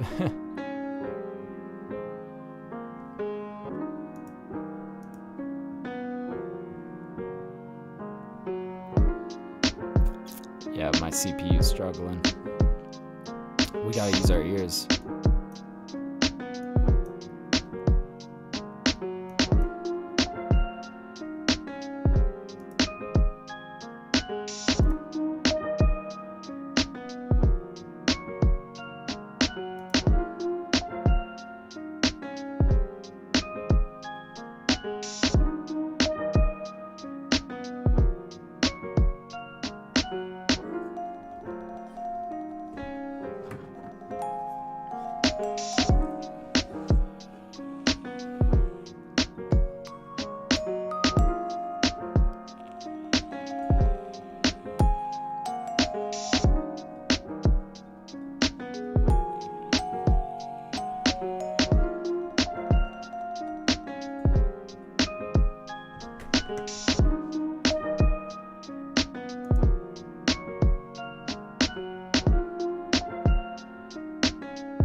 Yeah, you know what? We are going to keep that compression on. It's not muddying it up nearly as much as I thought it might.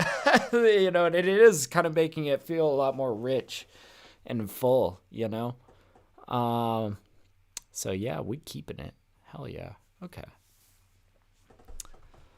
Let's see. What do we need next? I feel like we want to maybe set these drums back a little bit further, and we might regain stage slightly, depending on how it sounds.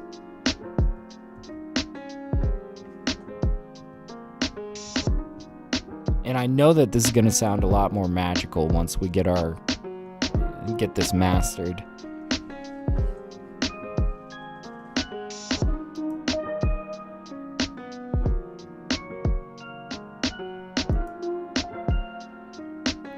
Yeah, this is a pretty simple beat. I'm not doing too much to it.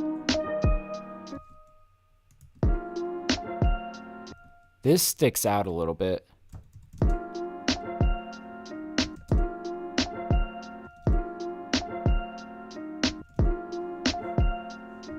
And we need maybe to pull up an EQ on just this guy.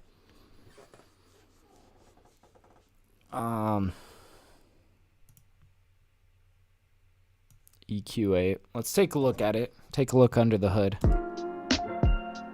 Okay. Turn my volume back up. We might need to set this forward.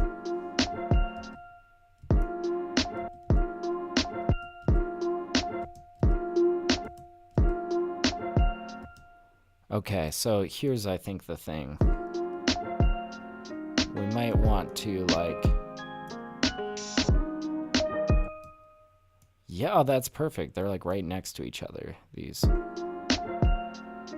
So we might do, like, a little bell right here. And, like, so I'm bringing that down by, like, 4. That's quite a cut. Maybe a little less than that. Maybe, like, 3. But then we can boost it by 3. And you can think of this as, like, rather than me making a cut here, it's almost as if I just boosted everything else. See, that just kind of helps us,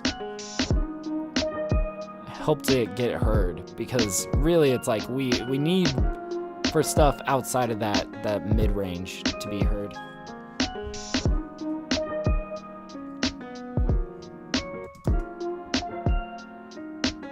Now we can really hear the fuzz though of this like one shot. Okay, so you know what we're gonna do then? We're gonna add some fade to this if we can.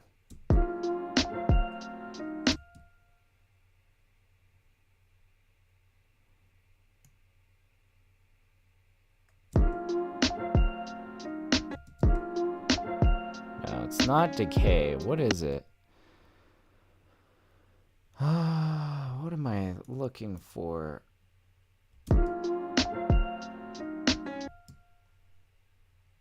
Fade. There we go. Oh, but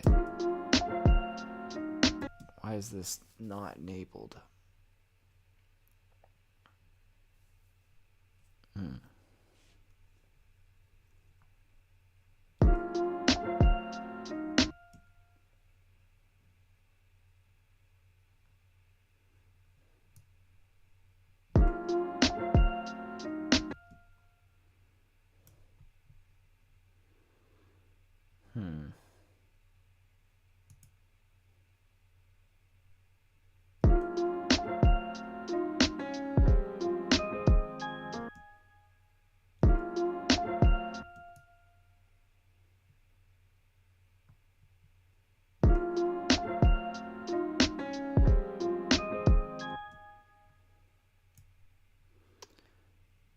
That's interesting.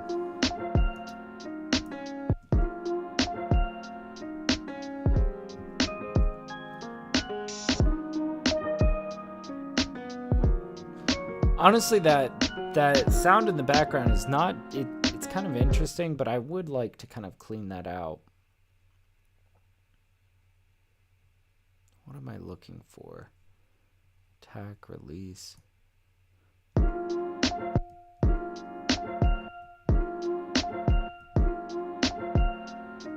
Yeah, so if we do 0 attack, that means release is this tail back here.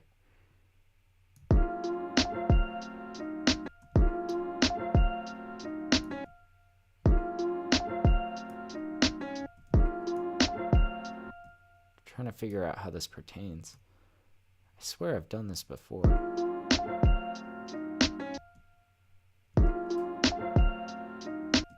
I'm like really getting in the weeds here, trying to figure out how to add this simple fade here. Come on, guys.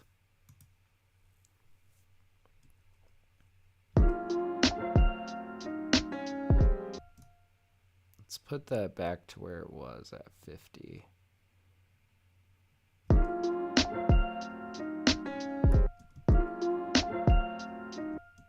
So what is this then? Oh, that's cool. We can add glide.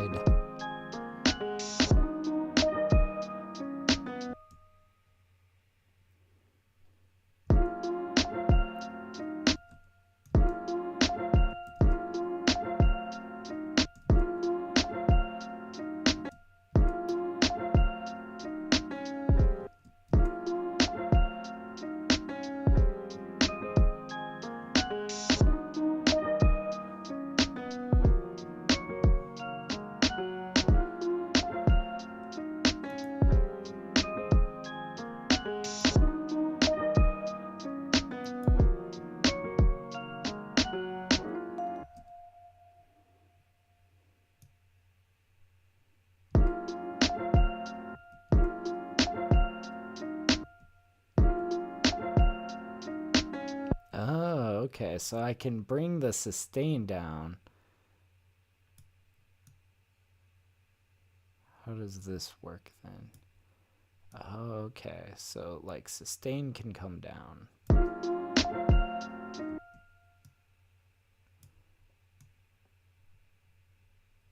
So then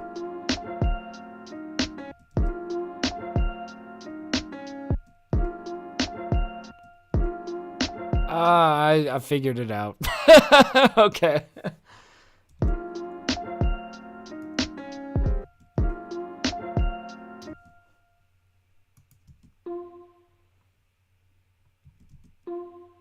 Yeah, that's all I needed.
Okay, you know what I'm going to do with this trumpet is we're going to apply a little bit of compression to help kind of normalize the dynamics of this.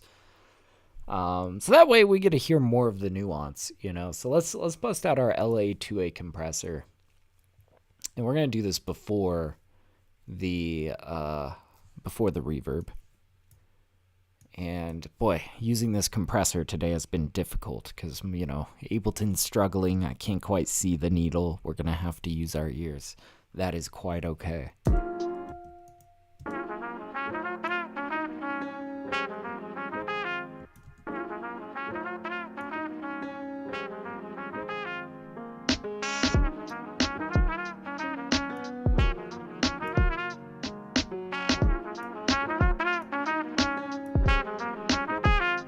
Yeah, you can definitely hear where the peaks are, where it's like really hitting loudly.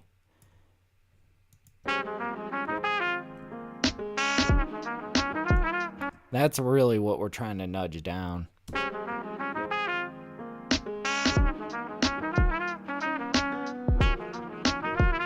See, that sounds a lot better.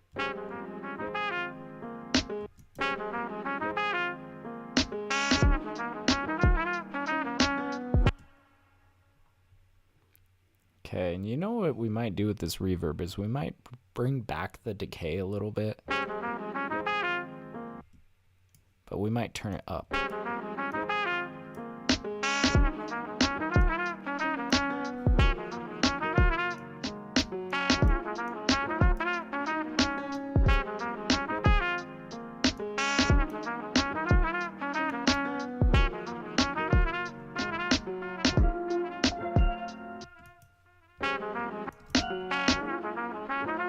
Okay.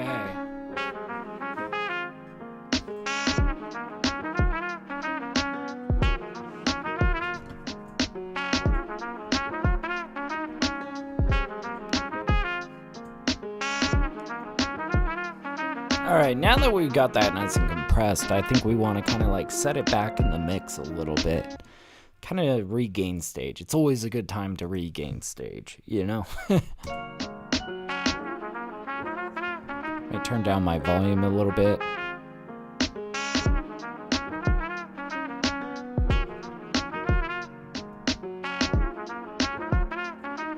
Okay.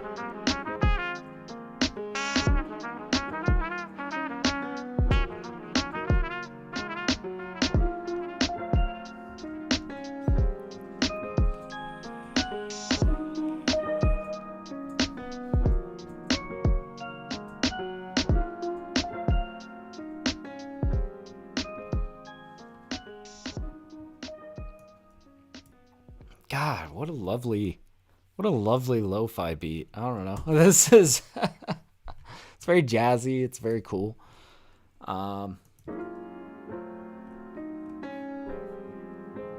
You know, I think I might want to set a little bit of ambience in the background here.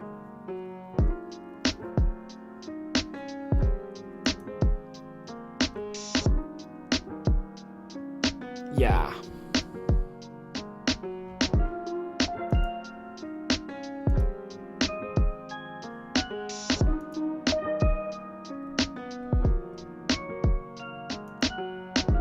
That's right, that's what I was doing here.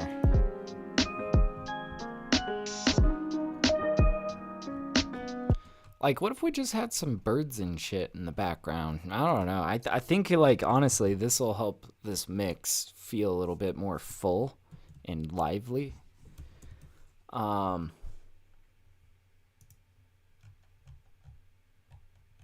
kind of stuff? What kind of background stuff we got?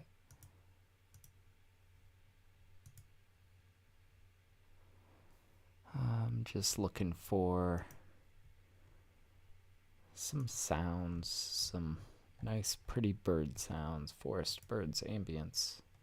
What is this? Let's check it out. Sounds nice.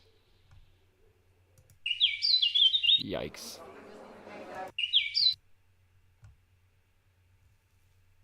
Thinking this could be.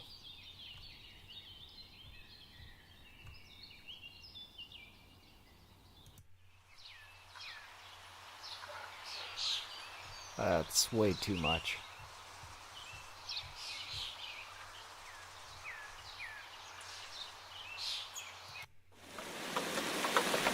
Definitely way too much. But this first Birds ambience one was sounding pretty good. Let's unwarp it. Oh, and this might even be enough for the whole track. I'm not sure if we're going to want to keep it in the whole track.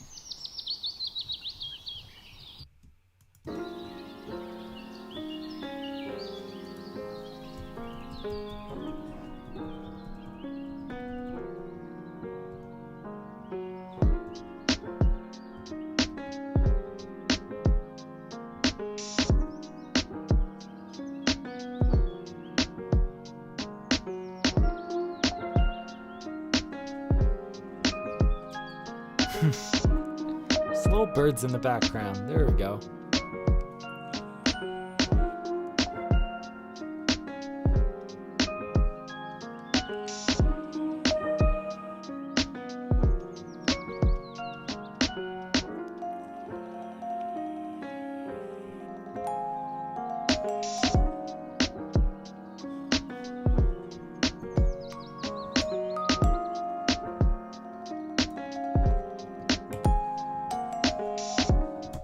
Bring it back to the beginning here.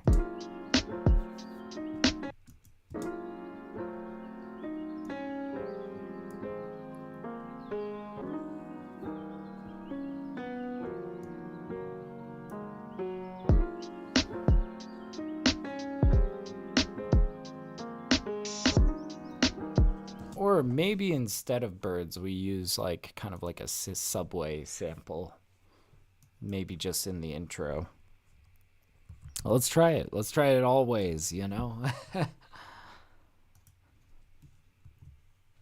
I feel like this sounds like something that, you know, if you just quietly hear the bumps of like the Subway tracks kind of clicking by in the background, this feels like a very like staring out the window kind of kind of beat, right?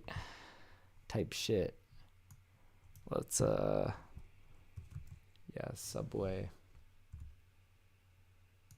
Escalator.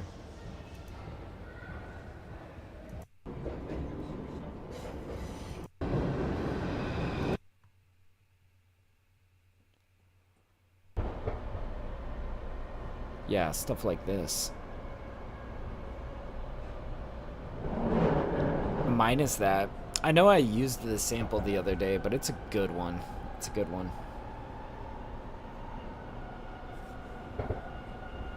See, I'm like looking for stuff like that. What's this swell right here? Yikes! Not what we're into. But let's unwarp this. Let's see what we got going on here. Holy shit, that's loud.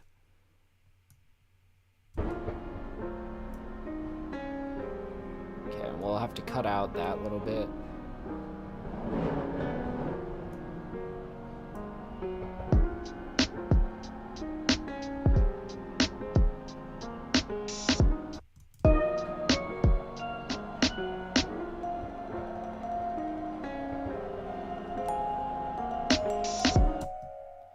Alright, so what do we want to cut out of this? I'll tell you guys what. We're gonna condense that down.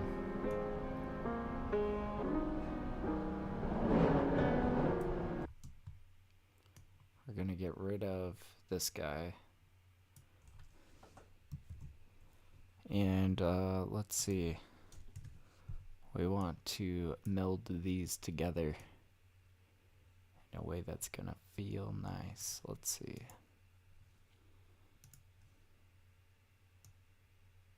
Now I might need to give myself some slack here. We'll see.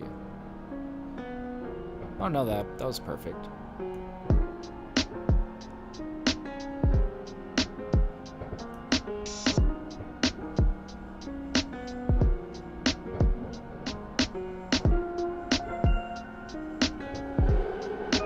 Yeah, we don't want any of that.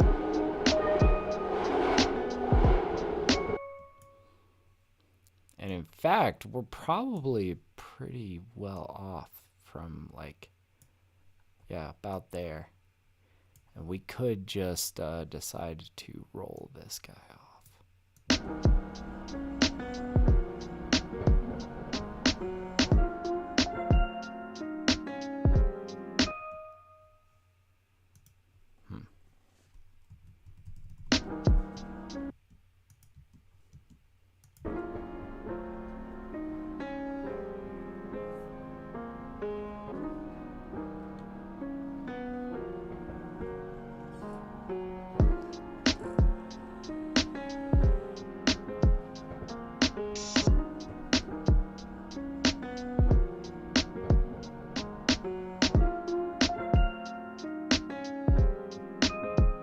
That's not bad.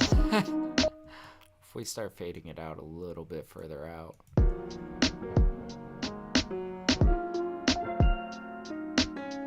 Much better. That's a much cleaner kind of transition.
This vibraphone is actually decently loud.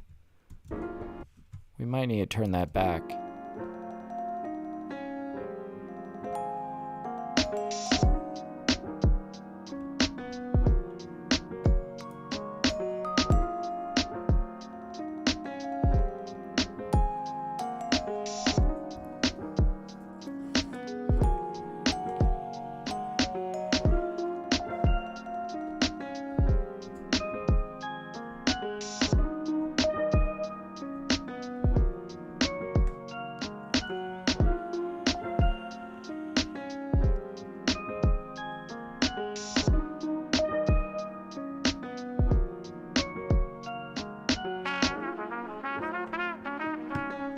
That's also coming in a little bit hot.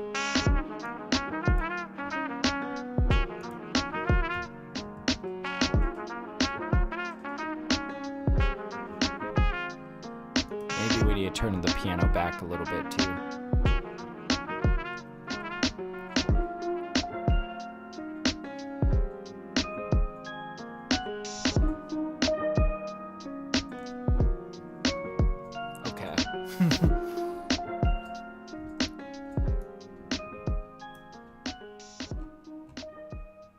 All right.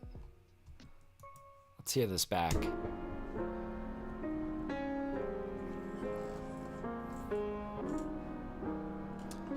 going to turn off my microphone to hear it a lot more closely.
God, this is sounding good. I like this. I'm just kind of nudging things around, really. I feel like, I get towards the end of a mix, and I like to kind of nudge things very broadly. I like to just completely play with the gain staging and, maybe completely respace things or, whatnot. But I'm trying to touch things a little bit more broadly, I think, when I kind of get towards the end of a mix.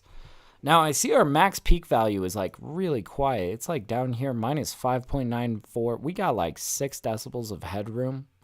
So I think what I want to do is we're going to start to compress on the master. We're going to start our master chain. And while I typically aim for about minus 10 to minus 10 to minus 8 LUFS is usually what I'm aiming for. The project that I am submitting for, they specifically are asking for minus 14 to minus 12 LUFS, so that's going to be our target range. I think we're going to have no problem getting there. So let's start with... God, I was thinking of playing around with the side chain, but honestly, I feel like this compressor that I'm about to pull out is gonna do the job.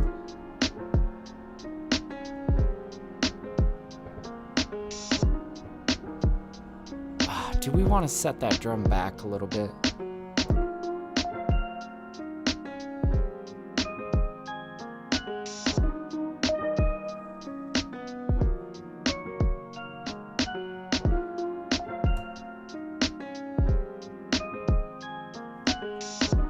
I think it's fine where it's at. I'm over guessing. I'm over complicating this.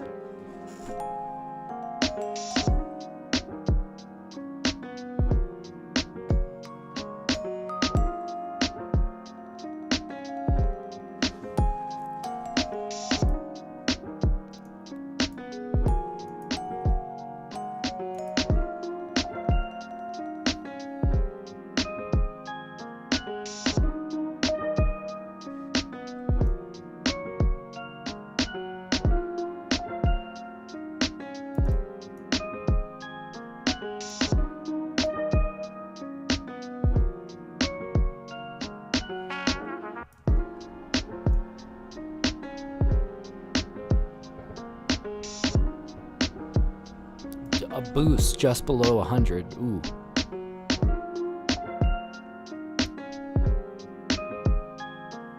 Oh.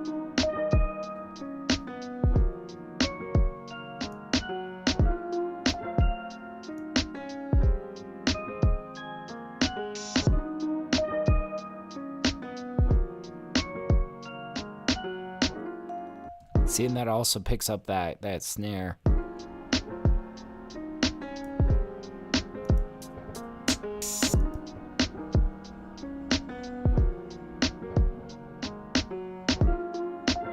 I am curious.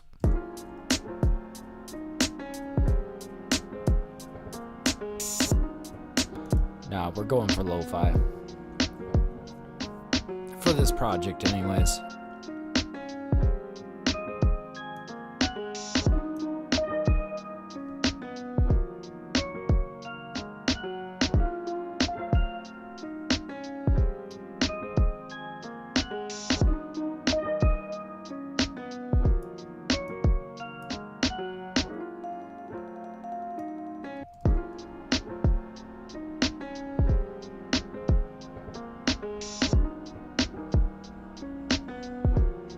Kind of an extreme EQ. We're adding 5 decibels down there.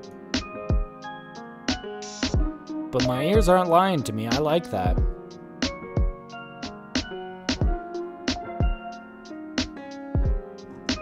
And I like it because it's, it's before the compressor. So the compressor is kind of trying to normalize the volume of things.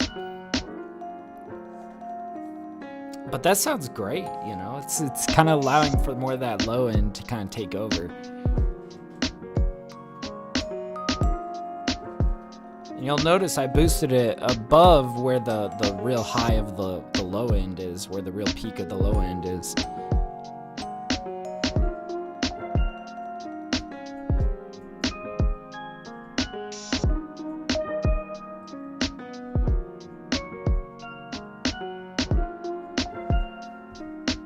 Oh, this is beautiful. Yep. We got about 6 decibels of headroom. All right. It's about time. It's about time to bust out the Shadow Hill master compressor. All right. I've fiddled around with this mix enough. I think it's in a good spot. Let's do it.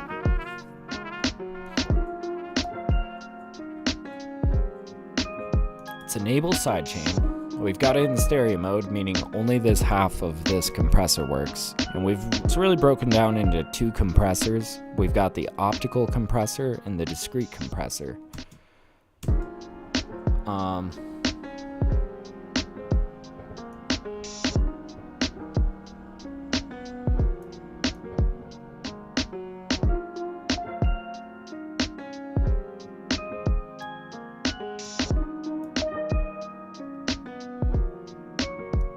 We're getting our thresholds set first, and then we're gonna boost the gain.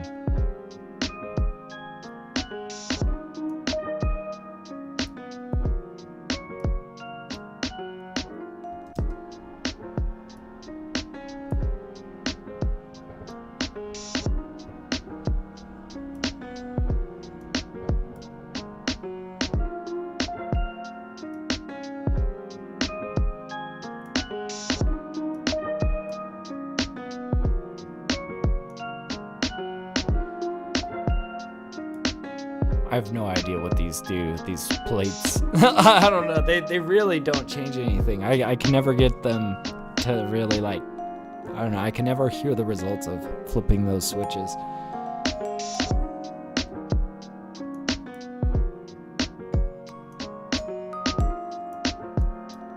Okay, that's our bypass, that's what that is. Gotcha.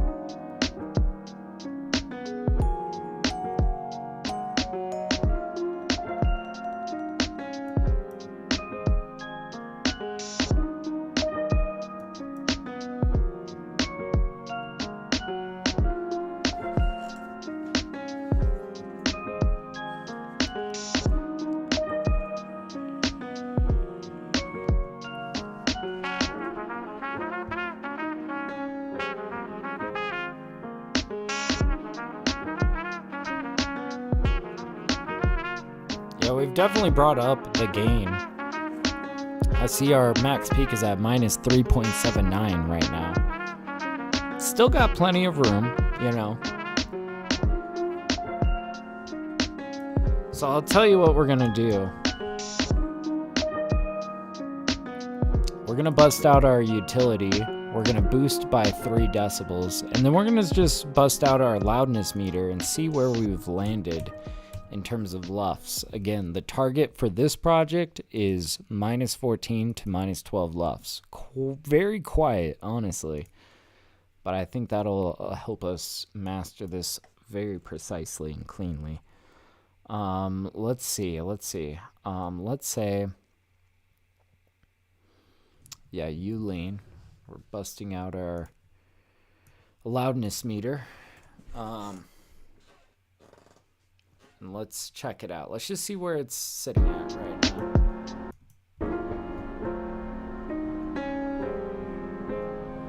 Okay.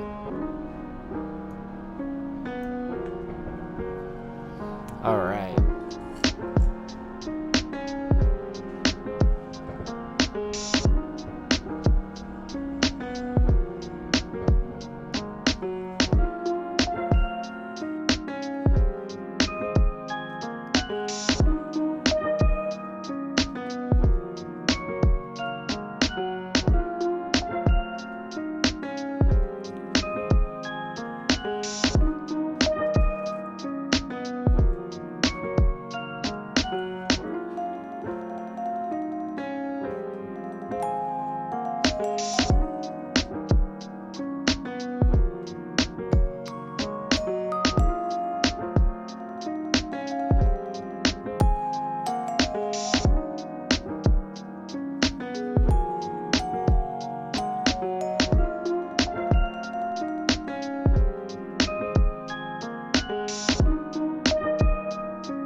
So it's at minus 18.4.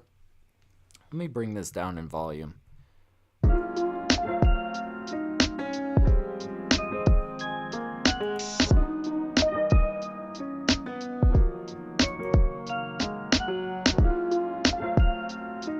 Just making sure we like the compression.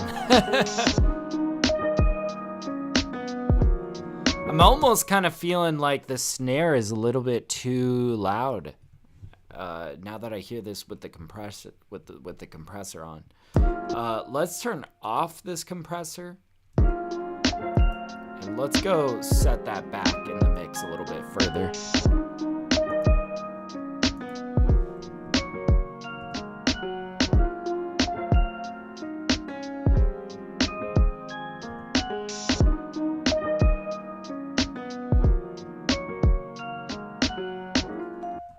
Okay. I set it back quite far, but you know, it's one of those snares that's just gonna absolutely punch through the master, like no matter what. So let's hear it now with the compressor on.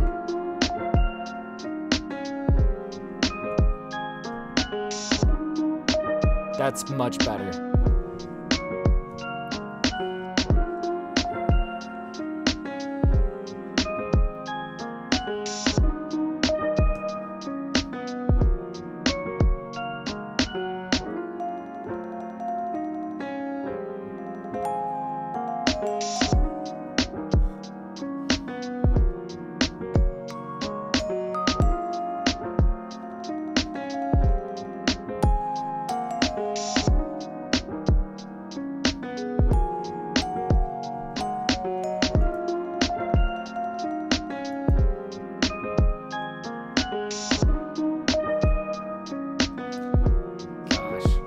Stream might be kind of getting laggy with all this.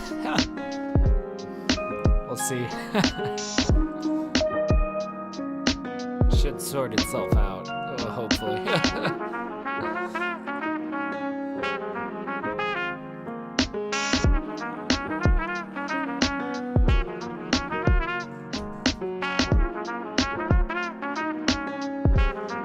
We might pull it back a bit on that discrete compressor. That's kind of a lot, honestly. It's kind of...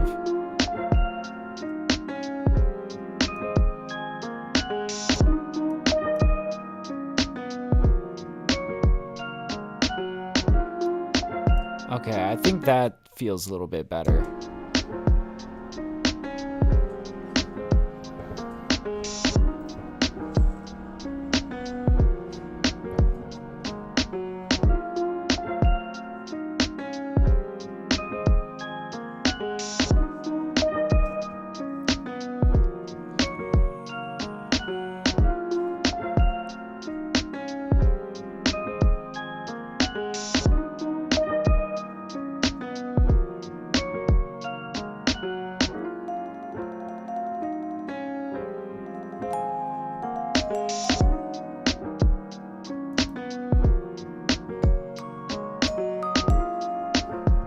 I'm also curious. I want to turn this off for a second. We might just nudge this piano back 1 decibel.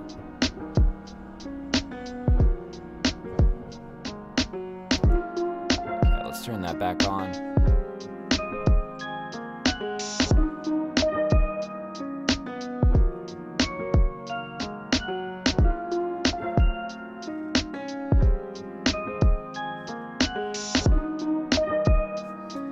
And let's see where our max peak lands. So far it's at minus 2.4. Oh, there we go. It's at minus 1.83.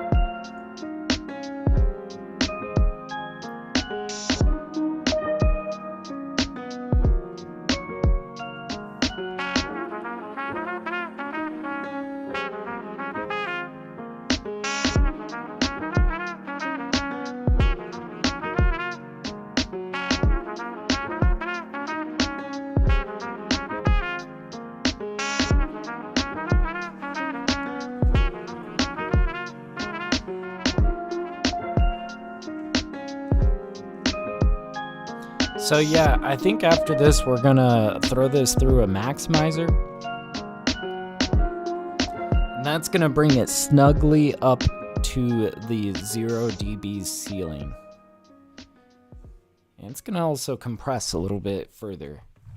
So let's do that. We're gonna bust out Ozone.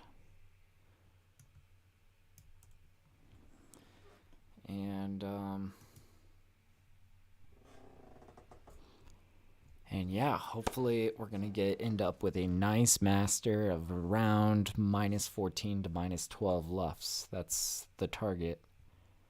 I think we're gonna do this over here. And yeah, let's just send it. All right, we're gonna let it do its thing, and then we're gonna make some decisions and tweak and adjust everything.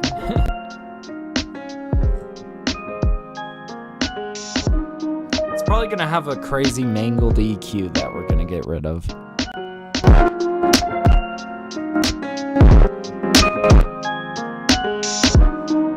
Jesus, that is way... Sometimes it just does bullshit. Yeah, okay, let's fix this. First of all, there is no reason that needs to go like that. Let's do that. We'll test this EQ in a minute.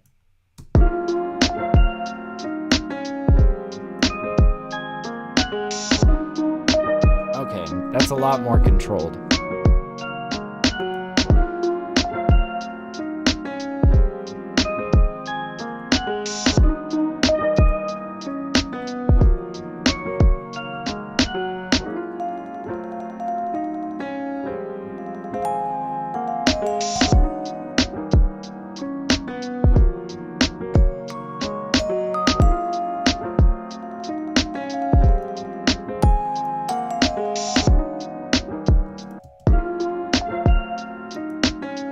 Okay, let's test out this CQ, but I think it's gonna be some bullshit.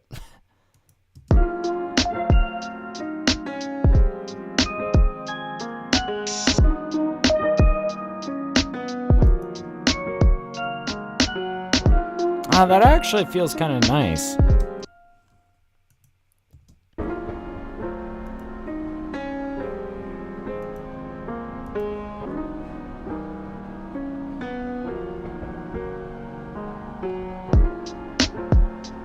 Okay, you know what? We're gonna keep it this time.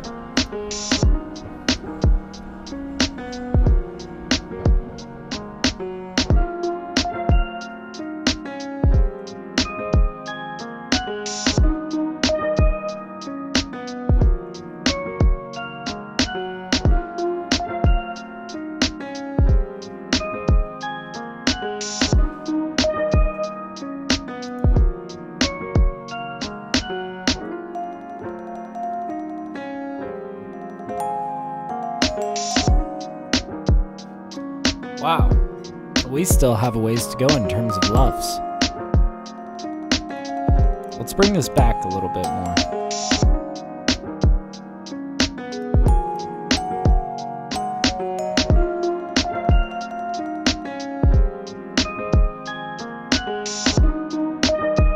Man, those drums are snappy, aren't they? And you know what? Maybe to help drive it home, we're going to throw it through a color limiter.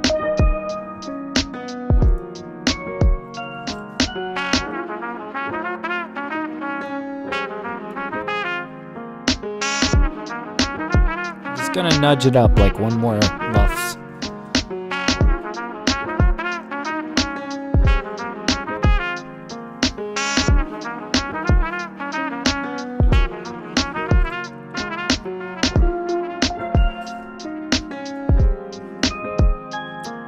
Thinking about it, it's struggling.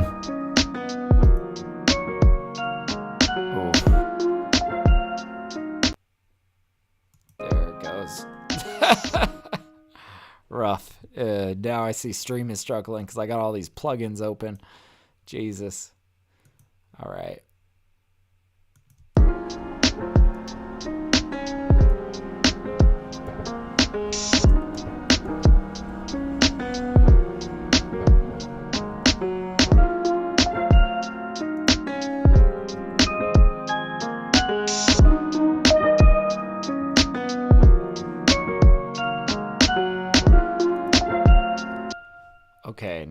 let's run it back from the beginning and see what our final LUFS value is. Hopefully it's within range.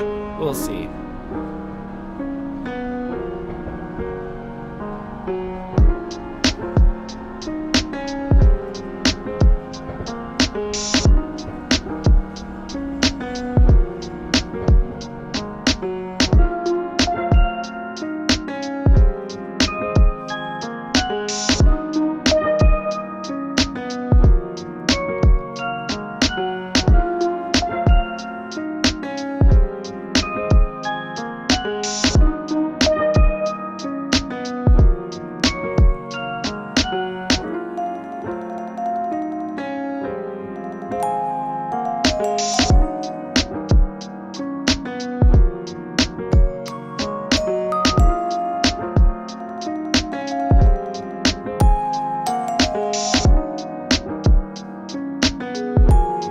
We might be running this a little bit too hot. Might have to bring this back a smidge.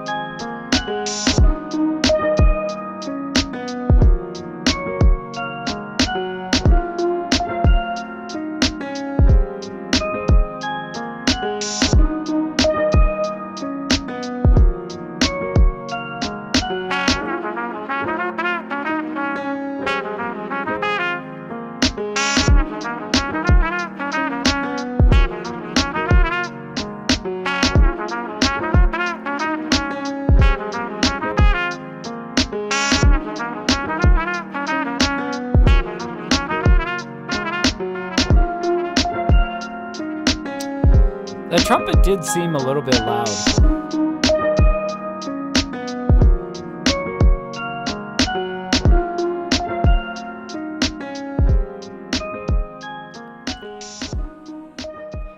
Alright, minus 11.7 LUFS. That's a little bit too much. Alright, so here's what we're going to do. We are going to pull back a little bit on this guy. And we're going to nudge this guy down like that. And let's really zero in this.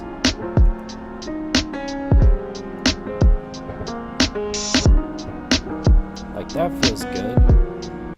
But maybe. Okay. Let's run this back now.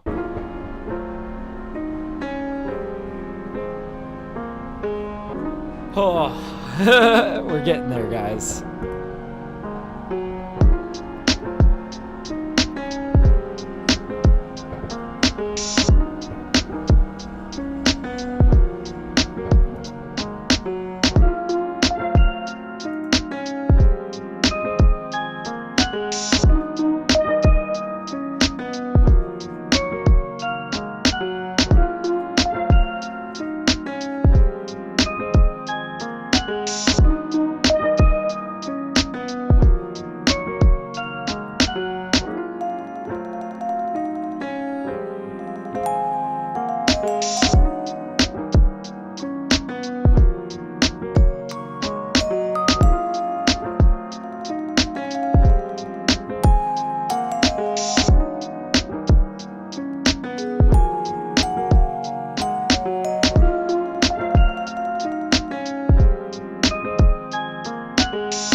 So I think I'm gonna pull off. Let's turn off our master chain for a minute, and let's just reevaluate the gain staging of this trumpet.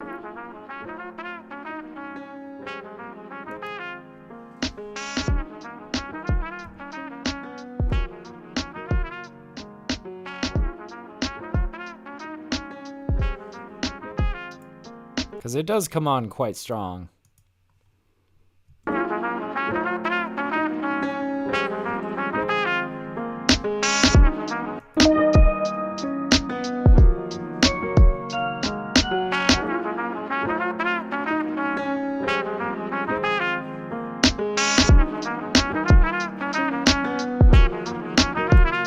We might even try just turning off this color limiter. Let's try that. Let's see if we hit our target LUFS here.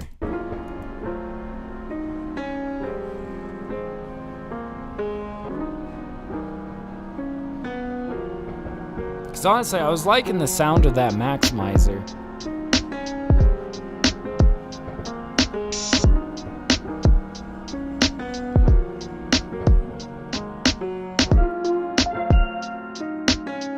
I don't know, that was lifting our LUFS quite a bit.